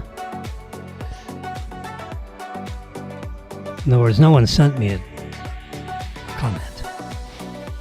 Now, I could have gotten text messages, which I don't want to stop. Anyway, but just going over the election thing, what did it for the Trumper? There are 65 million people, okay, that are getting Social Security benefits. When he told everybody, when he was running for office, there's one thing I'm going to do. No tax on tips. So all you service people in the service industry, the maid service, the cocktail waitresses, all the waitresses in the diners all over the United States, but particularly the people in the hotels, the casino hotels, the dealers in the hotels. You make tax on tips. No tax on tips. There will be no federal tax on your tips. God, millions of people. If that doesn't get you off the couch to vote for him, what the hell will? No tax on Social Security benefits. 65 million people are paying taxes on Social Security benefits. Why? Because 65 million people is the number of people collecting Social Security benefits right now. Every one of you pay income tax on your Social Security benefit. How stupid is that? So that doesn't get you off the couch to go vote for Mr. Trump. He's not President Trump. Remember, you threw him out of office 4 years ago. I know. And he was kicking and screaming, but he left. That's the one thing. We have a change of government. They all walk out, and the next government comes in. Well, the next government is in. But he's had 4 years. What, you think he was just playing golf? No. He was paying attention. And he was watching what was going on. And he was thinking to himself, what did I do wrong? What did I do so wrong the American public decided not to let me continue to do it?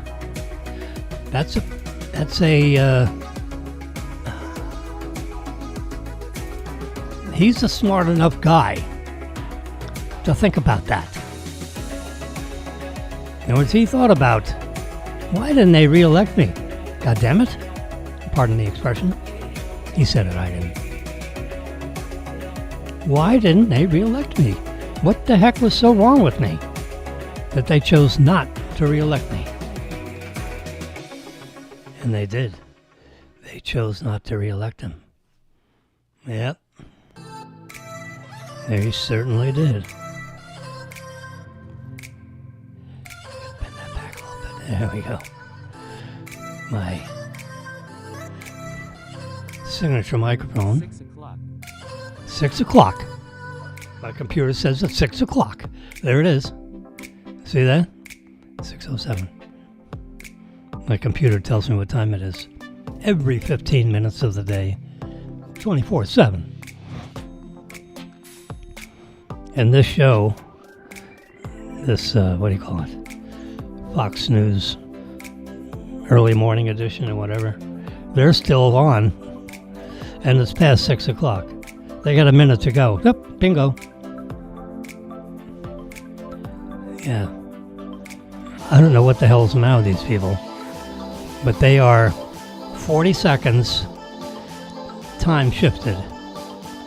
So they essentially can shut down their station. If someone says blankety blank, blankety blankety blankety blank, the controllers in the network can be asleep and they can get elbowed. Say, hey, we need to reset the clock. And cut that guy out of it. Because they're 40 seconds. When they say what time it is, it's not the right time. I don't know what time they're on. But it ain't Eastern Standard Time or Eastern Daylight or whatever the hell. It's supposed to be Daylight Savings Time. Yeah. Well, the state of Florida wants Daylight Savings Time 24/7, 365 days, a year. They don't want this back and forth and back and forth. We've set our clocks forward, and we want to keep it that way. And we sent something up to the U.S. government to approve what the Florida legislature and the governor of the state of Florida, he signed the order and sent it up to the U.S. government, and they're sitting on it. And now Trump won't even sign off on it. What the heck's the matter with this guy? Republican president, Republican governor, Republican state of Florida legislature. And he won't go along with what we want. And we want the whole state of Florida to be on daylight savings time, 24/7, 365 days a year. No setting the clocks back and forth. They're forward, leaving forward. We're catching up on leap year times 100 years. We lose a second, add a second. I figured the math on that. That's why we have leap year every 4 years. We had a whole day. Remember, we have 29 days in leap year, only 28 days every other year. So for 3 years out of 4, it's 28 days. For 1 year out of 4, it's 29 days.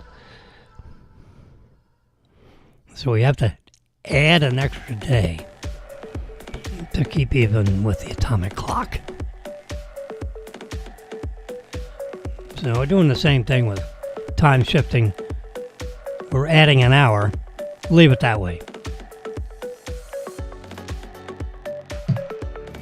Now, if you guys want to continue to add a day every 4 years, but if you add an hour right now, maybe you can do away with that 29-day business and just make the shift whenever you need to.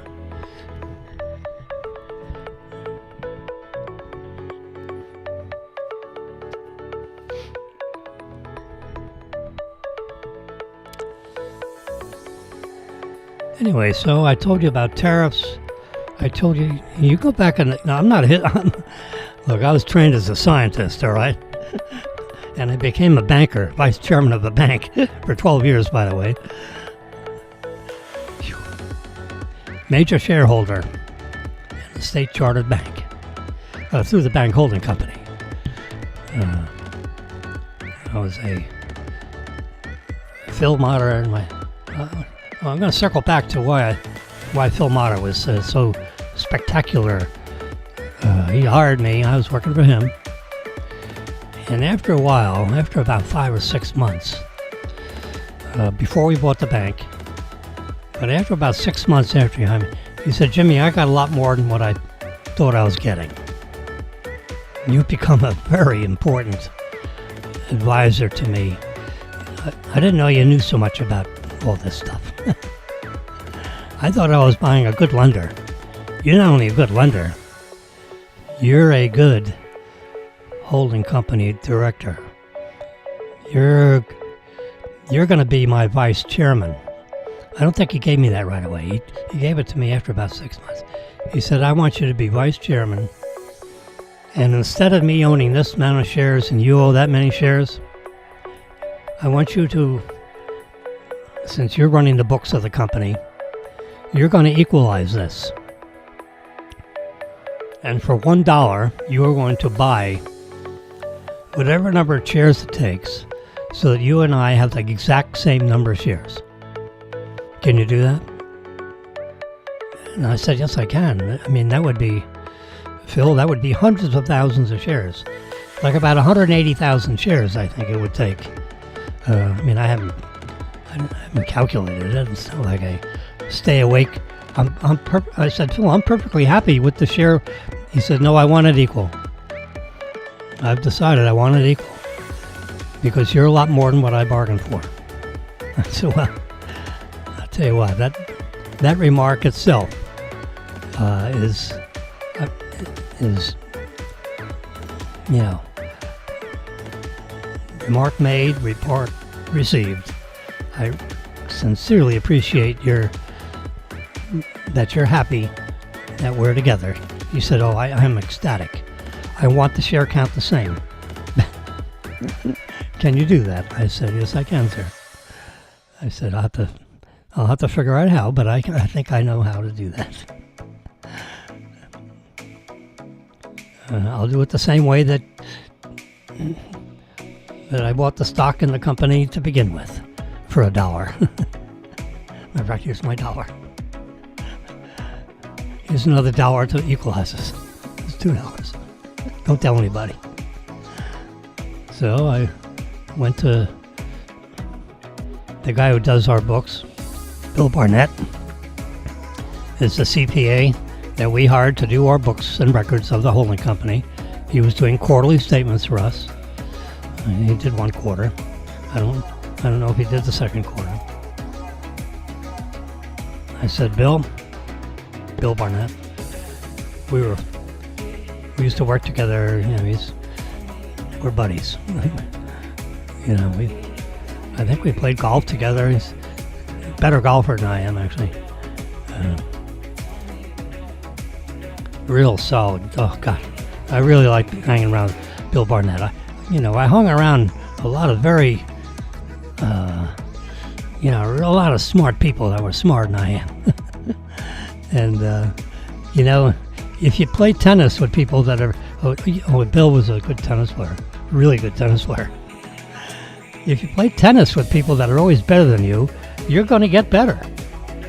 If you play tennis with people that you are better than, you will not get better. You'll get a little tiny bit better just because you're playing. But if you play tennis with people that are very, really better than you, you're going to get better. There was a guy by the name of Kurt Nelson, who was someone that I knew. He was a client, and we almost got in business together. I wish I tried. I don't know why I couldn't close the deal. That's another story. But just on the tennis side of that story. Now, I played tennis with him once. He'd serve a ball and I'd turn around backwards and watch it pass me. I had no... And then I finally put a tennis racket on it and it blew my arm back. I mean, it was... I said, Kurt, what the hell is that? Are you shooting a cannon back there? He served the ball so hard I couldn't return the ball. If I put my racket on it, it would just stop the ball. I couldn't get any forward velocity on the ball if I hit it. Oh, shit. God damn. So, in that case, he used to practice with the pros. In other words, he was the sparring partner that the pros played with. Now, he was not a pro because he wasn't actually better than them. but he was good enough where he could spar with them and strengthen their games.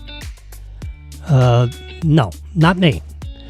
He was so much better than I. You know, he would have to lob the ball back and forth to me to like play with him. He was like, forget it. If he turned his, what do you call it, meter up to medium rare? No, he was too much better than. I said, Kurt, we can't play.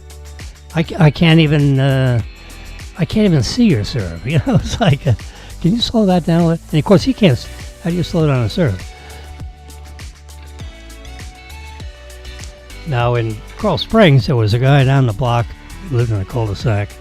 So he was a little bit closer to the cul-de-sac than I was. I was not the end of the cul-de-sac. I was one house in from the end of the cul-de-sac. And then about 5 or 6 houses later, there was a cul-de-sac. The circular part. Yeah. In Coral Springs. When we had our house in Tampa, we were at the very bottom of the cul-de-sac. We were right in the circle of the cul-de-sac. It's like 1, 2, 3, 4 houses that were in the arch of the big circular thing at the end of the cul-de-sac. So we were like house number 2. 2 and 3 were like the middle pie-shaped lots in the cul-de-sac. Yeah. In Coral Springs, I was one house in from the other end of the cul-de-sac. Like 4 houses or so from the cul-de-sac itself. Anyway, so 2 houses down and across the street, that house. There was a guy living in there, I forget his name. Who I played tennis with him every other weekend evening. Like Monday, Wednesday, Friday evenings. And we'd play tennis we'd play 21, forget 15, 30, 40 love. 15, 30, 40 game. 4 points, you win a game. 4 aces in a row, you win the game. We played 21-point games per set. And we play 3 sets of 21-point games. Have to win by 2. So it could be 30, 32 to 33, and we're still playing this first game. Oh, boy. Anyway, I learned how to, and he was better than I was. But he was, 15% better than I was. Just say that. So, if you just have, so he would win 6-4 or 7-5. If we played traditional tennis games. So we were close enough where we played 21-point games. So it'd be 22 to 20, and he'd win. Or it was 19-19, we're still playing.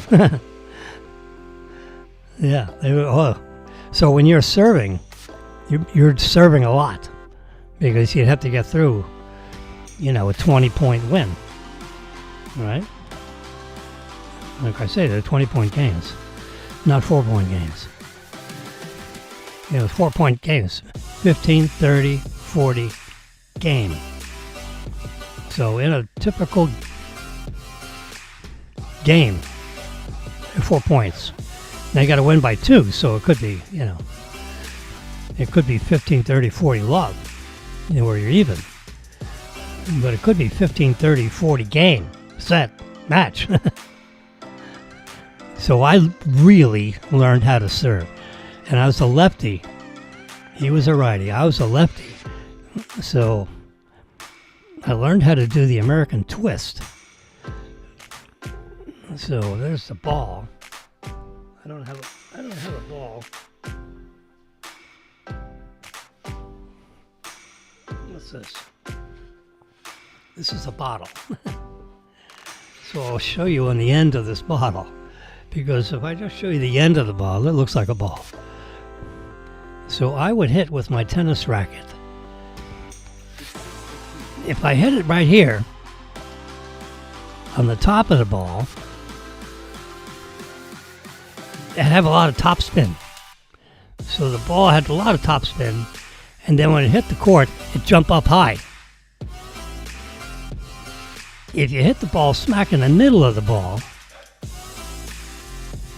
would go flat over the net and spring back, off the surface in a normal fashion.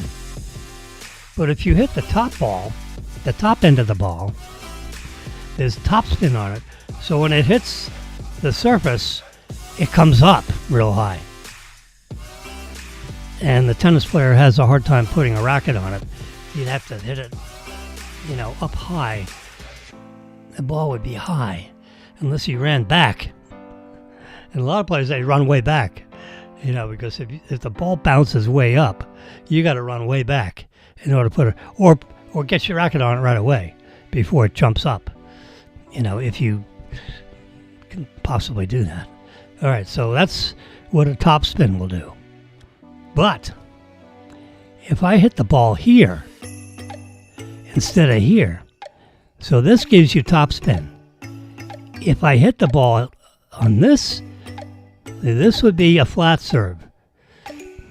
The ball would just bounce off the surface like everyone hits a backhand or a forehand without top spin. Okay? If you cut the ball underneath, then it bounces short instead of long. If you hit the ball right here, it bounces long and straight back. If you hit it up here, it goes long and up high. If you hit the ball here, that's called an American twist. So you not only get top spin, but you get some side spin. Okay? And if you get side spin and top spin, that's called the American twist. And the ball not only bounces high, but it bounces way right.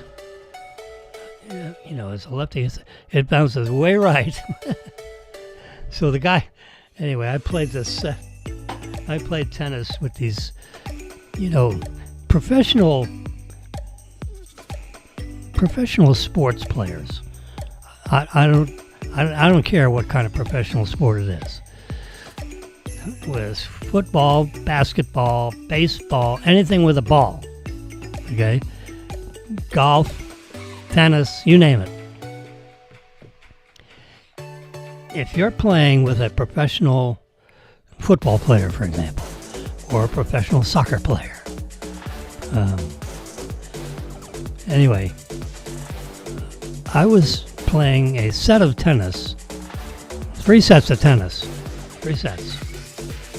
Typical games, 15, 30, 40 long. 15, 30, 40 game, or, got to win by 2 for each game. 6 game sets.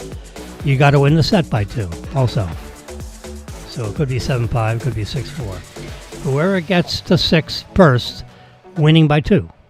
So it could be 6-1, 6-2, 6-3, or 6-4. 6-5 is not a win. You have to get the next, it's got to be 7-5 to win by 2. Okay. So I'm playing with a professional soccer player. He's a damn good tennis player. I learned. And I'm playing with across the net against 2 big former professional football players that played for Bear Bryant. Yeah. Woo. And when I was serving with them, this is back, in the mid-70s. I'm 30 years old, okay? Because I'm born 1945, mid-70s. At, 1975, 1945, that's 30 years. So I'm 30 years old. During this tennis game, in round numbers. Could have been 31, 30. May have been 29, but probably 30. Playing across the way with professional football players. They're not playing, they're not coaching, well, one was coaching, actually. One was coaching the Tampa Bay, and the other was a They were both Bear Bryant football players. One of them was Bear Bryant's. You can figure it out. I'm giving you a lot of tips. One of them was Bear Bryant's pallbearer for Bear Bryant's funeral. Okay, so he really knew Bear Bryant. Remember? So we're playing. All four of us are friendly. All wives are sitting over there. They're making lunches for us. Ham and cheese and They're making they have cold cuts. They have bread. They have mayonnaise. They have butter. They have mustard. They got ketchup. They got everything that. So they weren't grilling. I don't think we were grilling. I actually don't remember. I don't think so. I don't think there was a grill courtside where we played. I actually don't remember where we were playing. We may have been playing inside the Alba Country Club because Curtis is named one of the players. Curtis, Jimmy, and Donatello were playing tennis. But I was the only non-professional sports guy.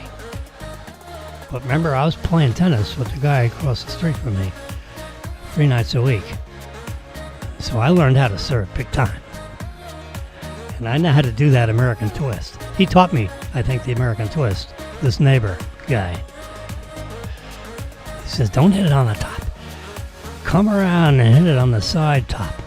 The side and the top.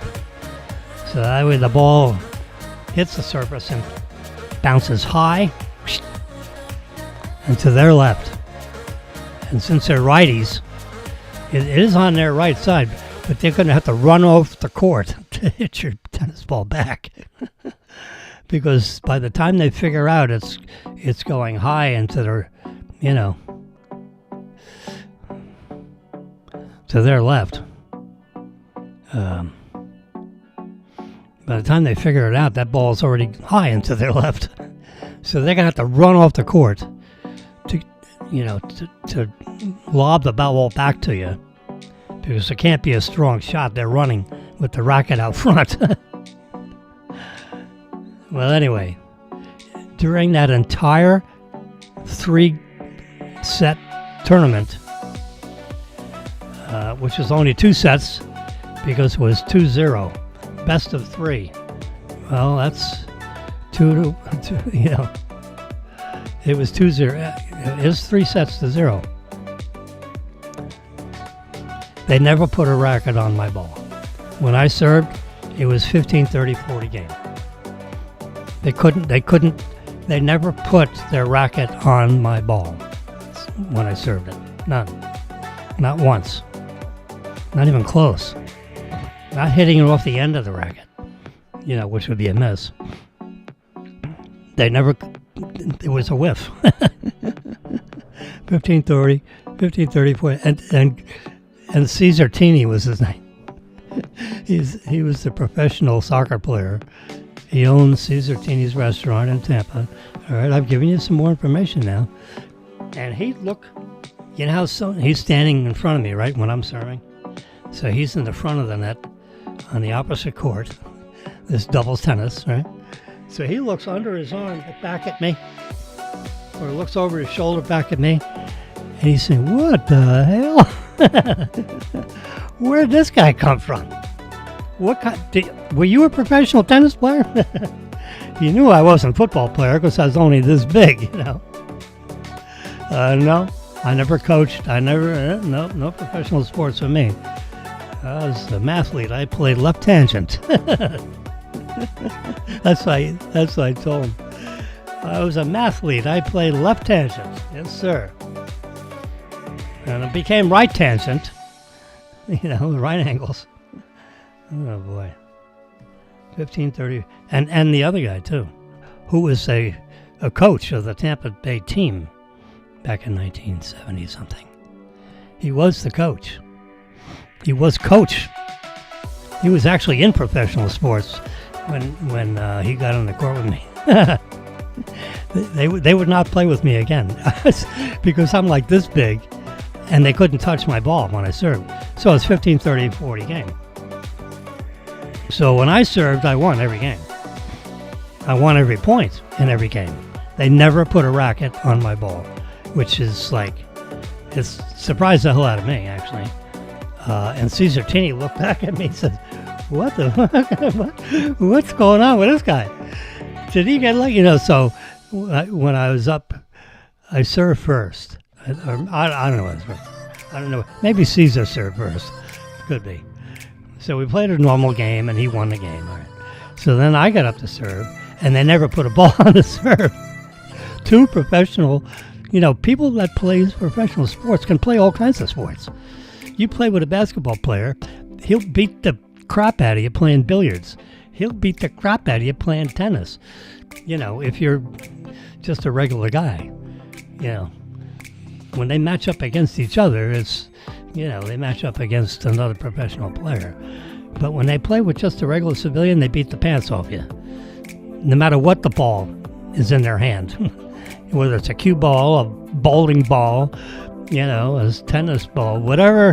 When they're a professional athlete, their hand-eye coordination is like a regular person can't keep up with. But see, I was playing tennis 4 days a week. I practiced with this guy all night long. I get home 5:30. I get all on my tennis crap. So we're, by 6:15, we're practicing tennis, 21-point games, till midnight. I didn't see him. I didn't see him all. Oh God, I was out 3 nights a week playing tennis with this guy. I'd come back in, I'd be all sweated out. Jeez. It took me an hour for my body to cool down. Jeez. It was hard. It was an unbelievable workout. But when you do that 3 nights a week, maybe 2 nights a week, 3 one week, 2 the next week, 3 the next week, 2 the next week. So 10 out of 30 days, 1/3 of the month, I'm working out 7, 8, 9, 10, 4 hours a night. 1/3 of the month. Every 3 days, I'm working out for 4 hours of the night. That's as much as you talk about dehydrating. Having to drink water or Gatorade, whatever. I'd probably drinking Gatorade. You'd have to stop and drink Gatorade between, twice each game. Middle of the game and the end of the game. You'd have to bring a gallon of Gatorade with you per person. We were perspiring big time. Your skin was super salty. When you start to dry out, you see salt on your skin. That's how much perspiration. You don't just dry out. Your skin was salty. So you're expiring a lot of salt, which means you got to replace the salt. Or you get dehydrated and die. Got to have that salt. So you got to replace it. So we drank a lot of Gatorade. So that's a lot of, that's like playing all day long. If you're just playing regular sets. We were playing 21-point games. I don't know who came up with that. I think he did. He said, you really want to sharpen up your serve? Let's play 21-point games. Got to win by 2. And we had a lot of 20 to 22 games, 19, 21. Had to win by 2. We had a lot of 26 to 28 games. You got to win by 2, right? I think we went to 30 at one point, in the 30s. So I knew how to serve. And that's when the set came up. Sometime when I was living in Coral Springs. And working. It's 6:30. No, I'm working. Yeah, I'm working for Curtis. I'm not going to say his last name. I think he's passed away, but I'm not going to say it anyway. You guys figure it out. Playing with Caesar Tini, Curtis, and the head football coach of the Tampa Bay World Football League team. The Tampa Bay Bandits. He was the coach of the Tampa Bay Bandits. Now, come on, I'm giving you. Come on, you got Google. That's enough. You can figure out who that is. Yeah. His name was Ray. Last name with a P. I'm really helping you out here. It's 2 hours, 36 minutes. It's 6:30.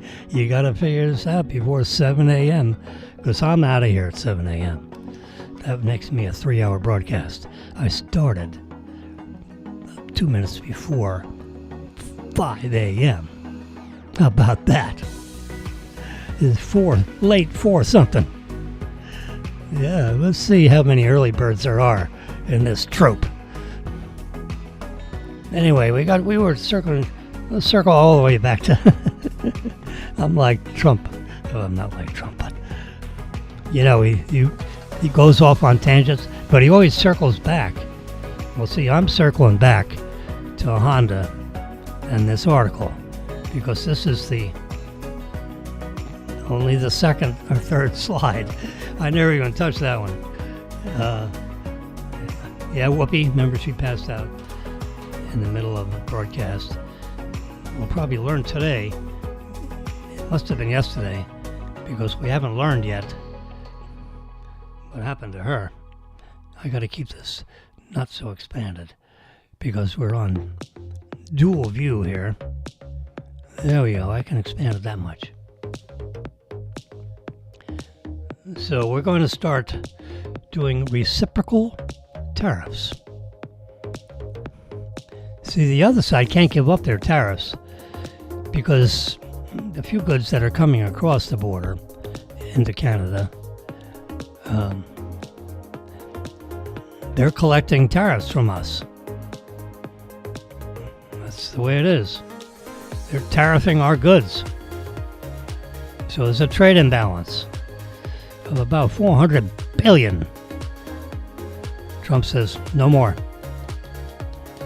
I need that $400 billion. So I'm going to reciprocal trade you. So if you're going to get $400 billion from our goods, you're going to give me $400 billion for your goods. You see, and that turns out to be real money. Because 400 billion, 500 billion, and 500 billion, guess what? That's $1 trillion. It adds up to be real money. Well, if I can get $1 trillion off of trade imbalances, and I can get another $1 trillion from fraud and waste of what we're spending currently,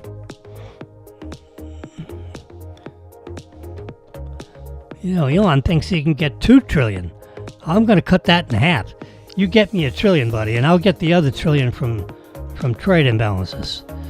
I'll tariff it. So I'll work the tariff deals.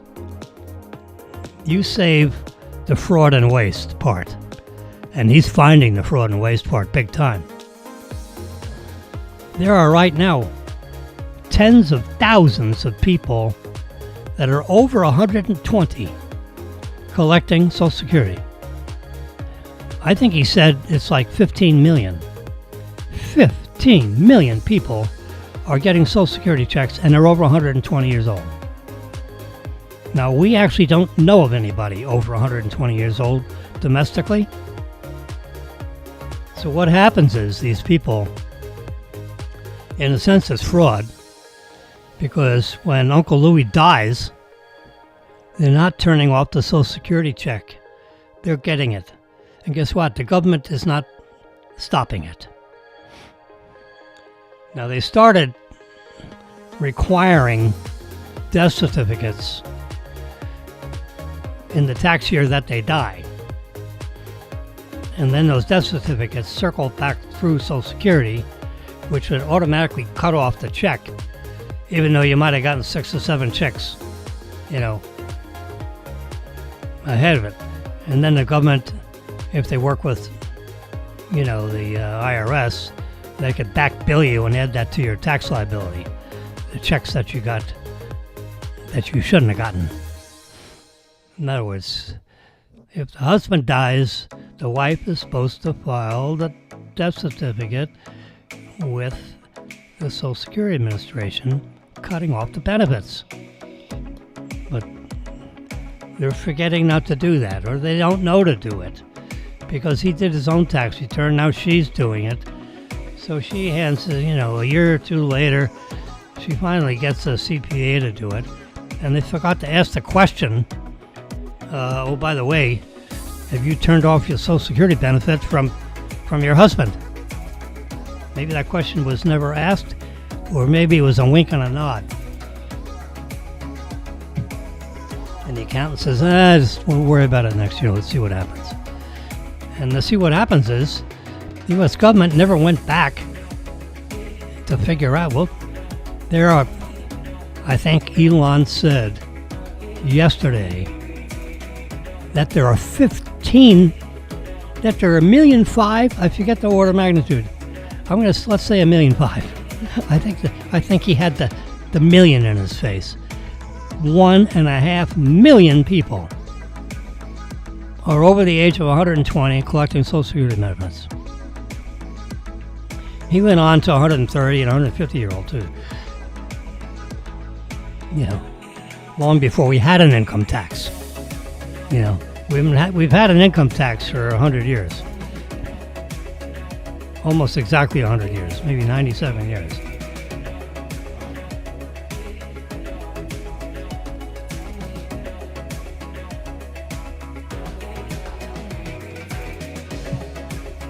And when the income tax was a couple of percent, no one argued about it. It actually got to 90% at some time. President Kennedy knocked it down to 75%, from 75% to 46.5%. How did they get that number? But it was 90%. Then it got down to 75%. And I think when John Fitzgerald Kennedy took office, he knocked it down to under 50%, which is still crazy. But 90%? Why the hell work? Might as well say, you know what, honey, I don't want to retire. Fuck it. Oops, sorry, excuse me. Children may be awake. Probably not at this hour. Certainly not listening to this Simulcast. But someday they might. I recommend they do. Because there's always, everybody tells me they always learn something from listening to Jimmy. I am a storehouse of all kinds of information. I'll tell you what. There are a lot of people that I hung around with that were a lot smarter than I was. But you know what? I'd eventually get the answer. It might take me a little longer. But just because it took me a little longer, I did not get an answer. So, I'm as smart as the other guy. I'm just not as quick as the other guy. I'm a little slower on my feet, but I'll get the answer. I remember saying that a number of times, a long time ago. I might not be the smartest guy in the room, but it'll take me a little longer, but I'll figure it out. So, sir, what'd you say again? Run that by me a second time. In other words. Yeah.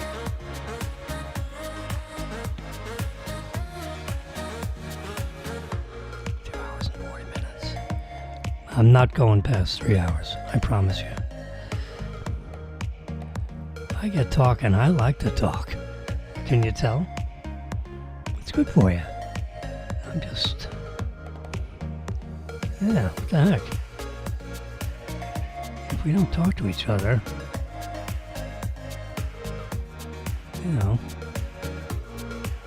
gotta keep talking.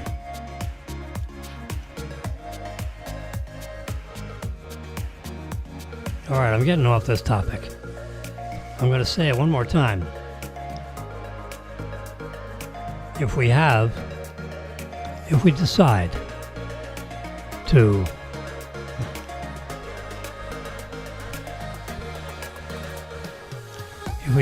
to have reciprocal tariffs, okay? We're going to have a reciprocal trade agreement. We're going to reciprocate. You charge us 25%, we're charging you 25%. Germany, you're going to charge us 40, 50% on our cars. We're charging you 40 or 50% for your cars. Okay, period. So that's going to encourage all our markets here domestically to buy American. Yeah, if they want that BMW, they're going to pay more. Unless you make BMWs here, we'll permit that. Because then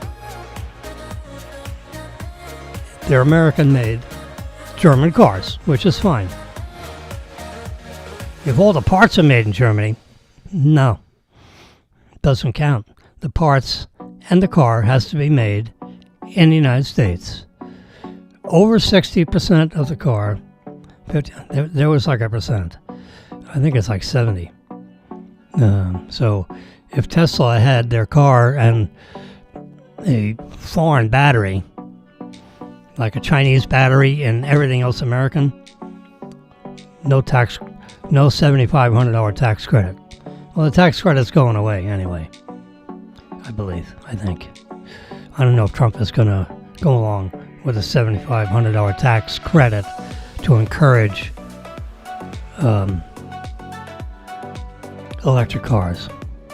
I think I would have, maybe knock that down to $5,000 tax credit.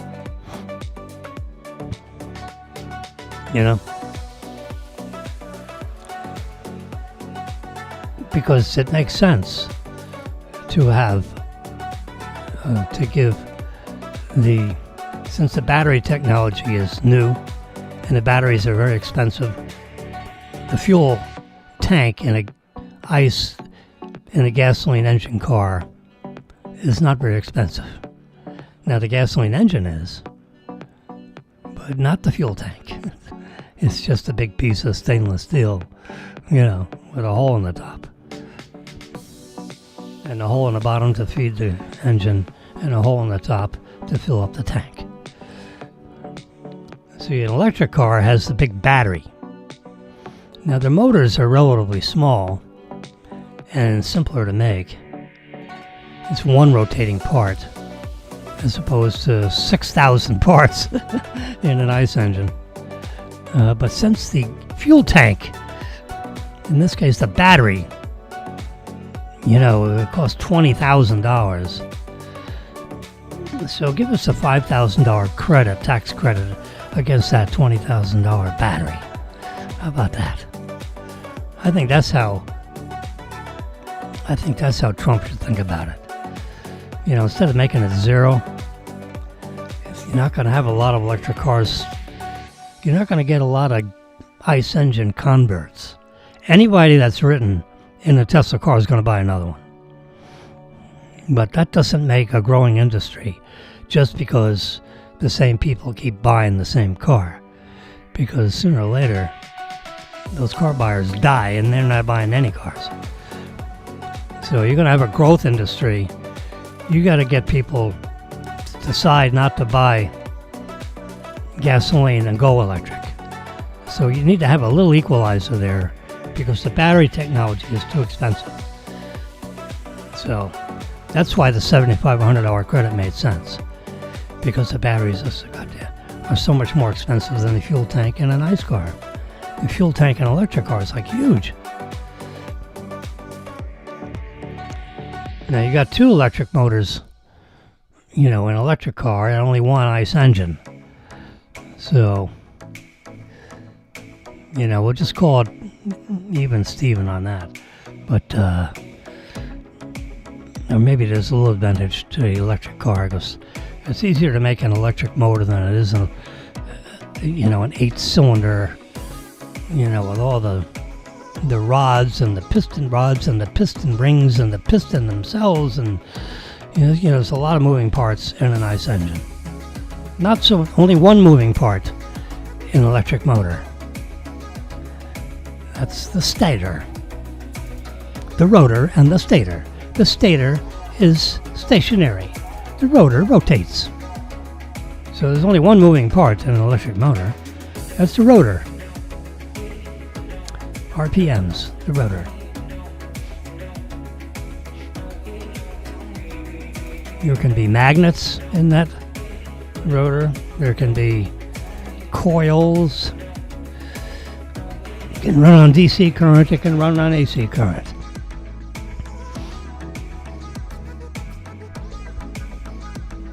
Runs on 350 volts electric. No brushes. Brushless motors.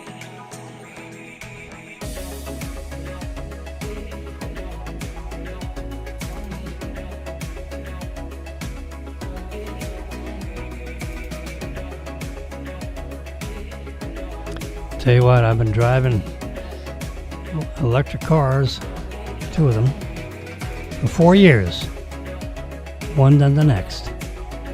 The technology in Tesla, the 4-year, so I'm on my second car.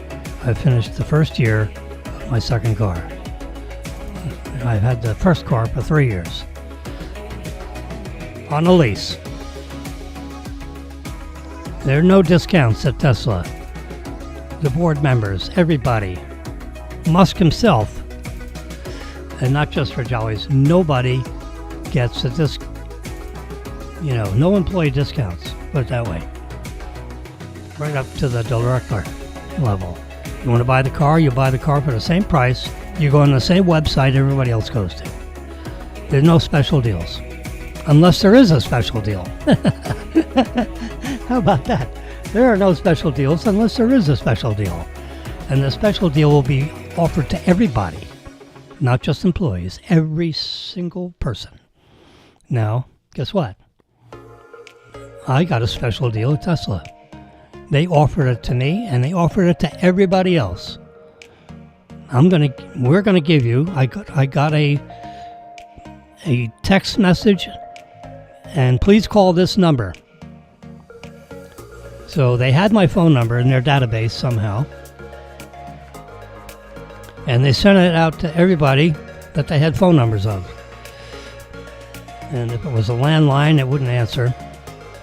But if it was a cell phone, which mostly they were, I guess, you'd get a text message.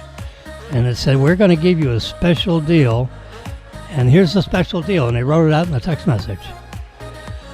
We're going to give you 500 hours worth of wear and tear allowance.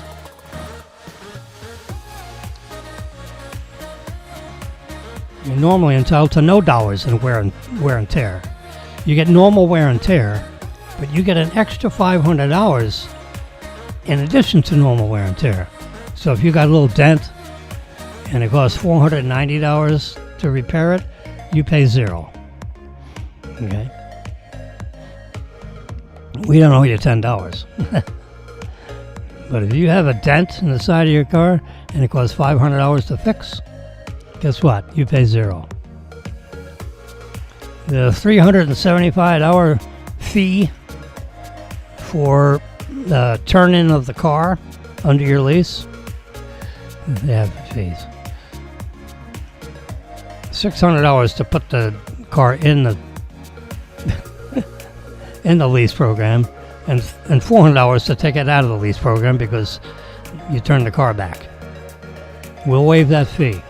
And we'll waive the next 2 months on your lease because your lease is up in June. We'll take over your car in March. The April and May payment we'll pay for you. You're paying in advance. So if we pay 2 and you've paid 1 in advance, that's why we're calling you in March. That's why we're talking in March. Because if you do that,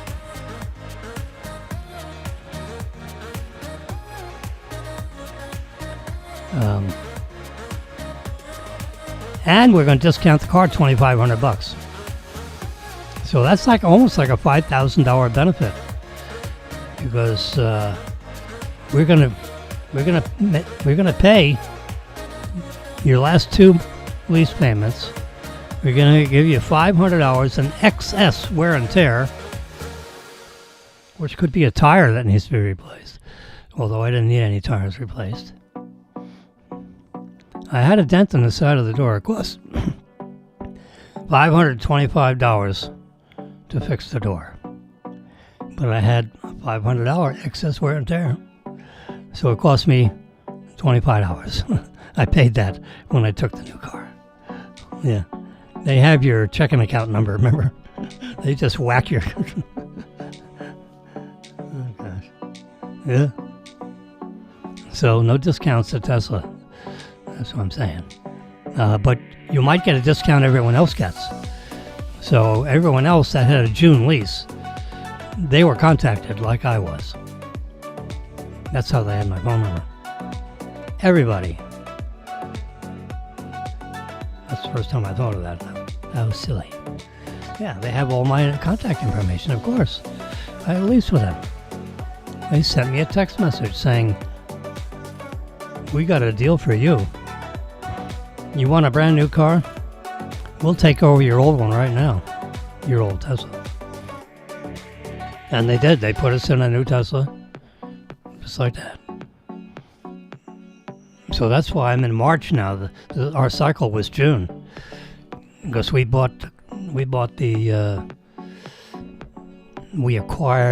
bought is not the right term. We acquired our first Tesla because it was a lease. So we acquired the exclusive use of the car, to be accurate, starting in June, 2021. 2021 was the model year of our first Tesla. It was a hardware version 4. I think hardware version 3. Yeah, you think? Yeah, hardware version 4. It started like in May of 2021, or maybe the first quarter of 2021. It was hardware. It just turned over hardware version 4. We looked it up. Had the supercomputer and the cameras and all that crap. I think. I don't know. I got hardware version 4 now. With the... I guess I just missed hardware. I either just had it or just missed it. I guess I just missed it. Because I got hardware version 4 now with the supercomputer and the 5 megapixel cameras.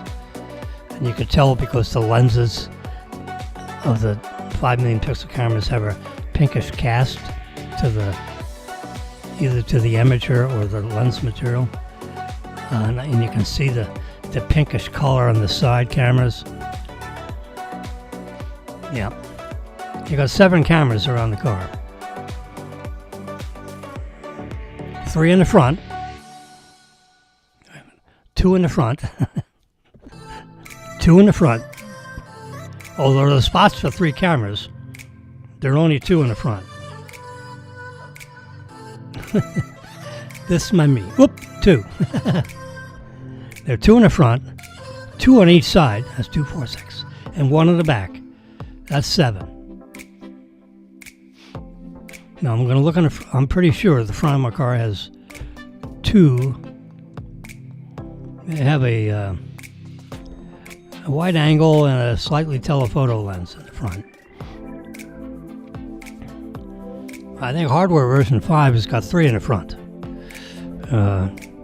No one has seen a hardware version 5 HW5 Tesla car yet, because they haven't been seen they haven't been seen yet.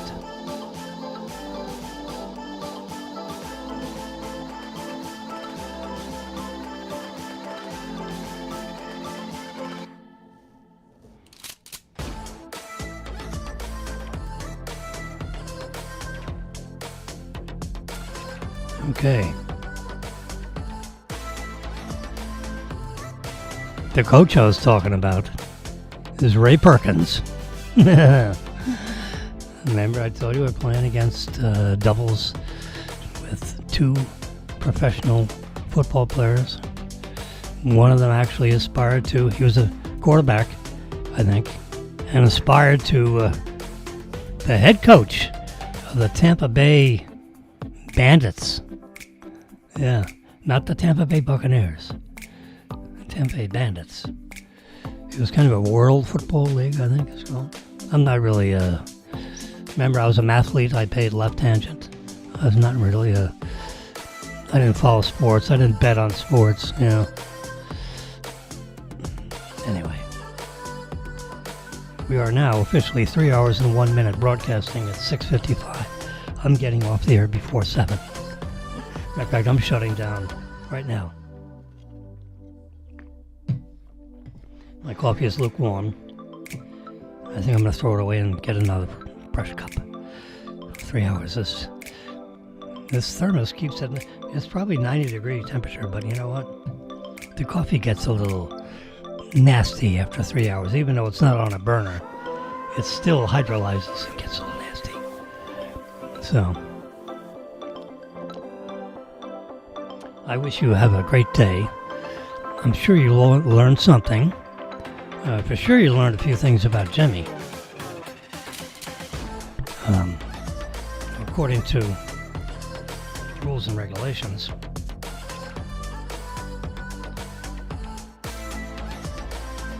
I'm supposed to go back to full screen of the date and the time.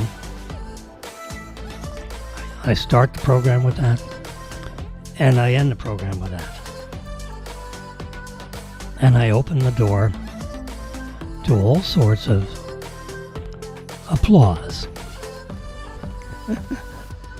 And I'm gonna stop talking, and I'll see you tomorrow, maybe. If I get up real early again, definitely. Look at that. I no longer have Epidemic because it's only a 3-hour broadcast of royalty-free programming. And now I have somebody else. Can you hear it?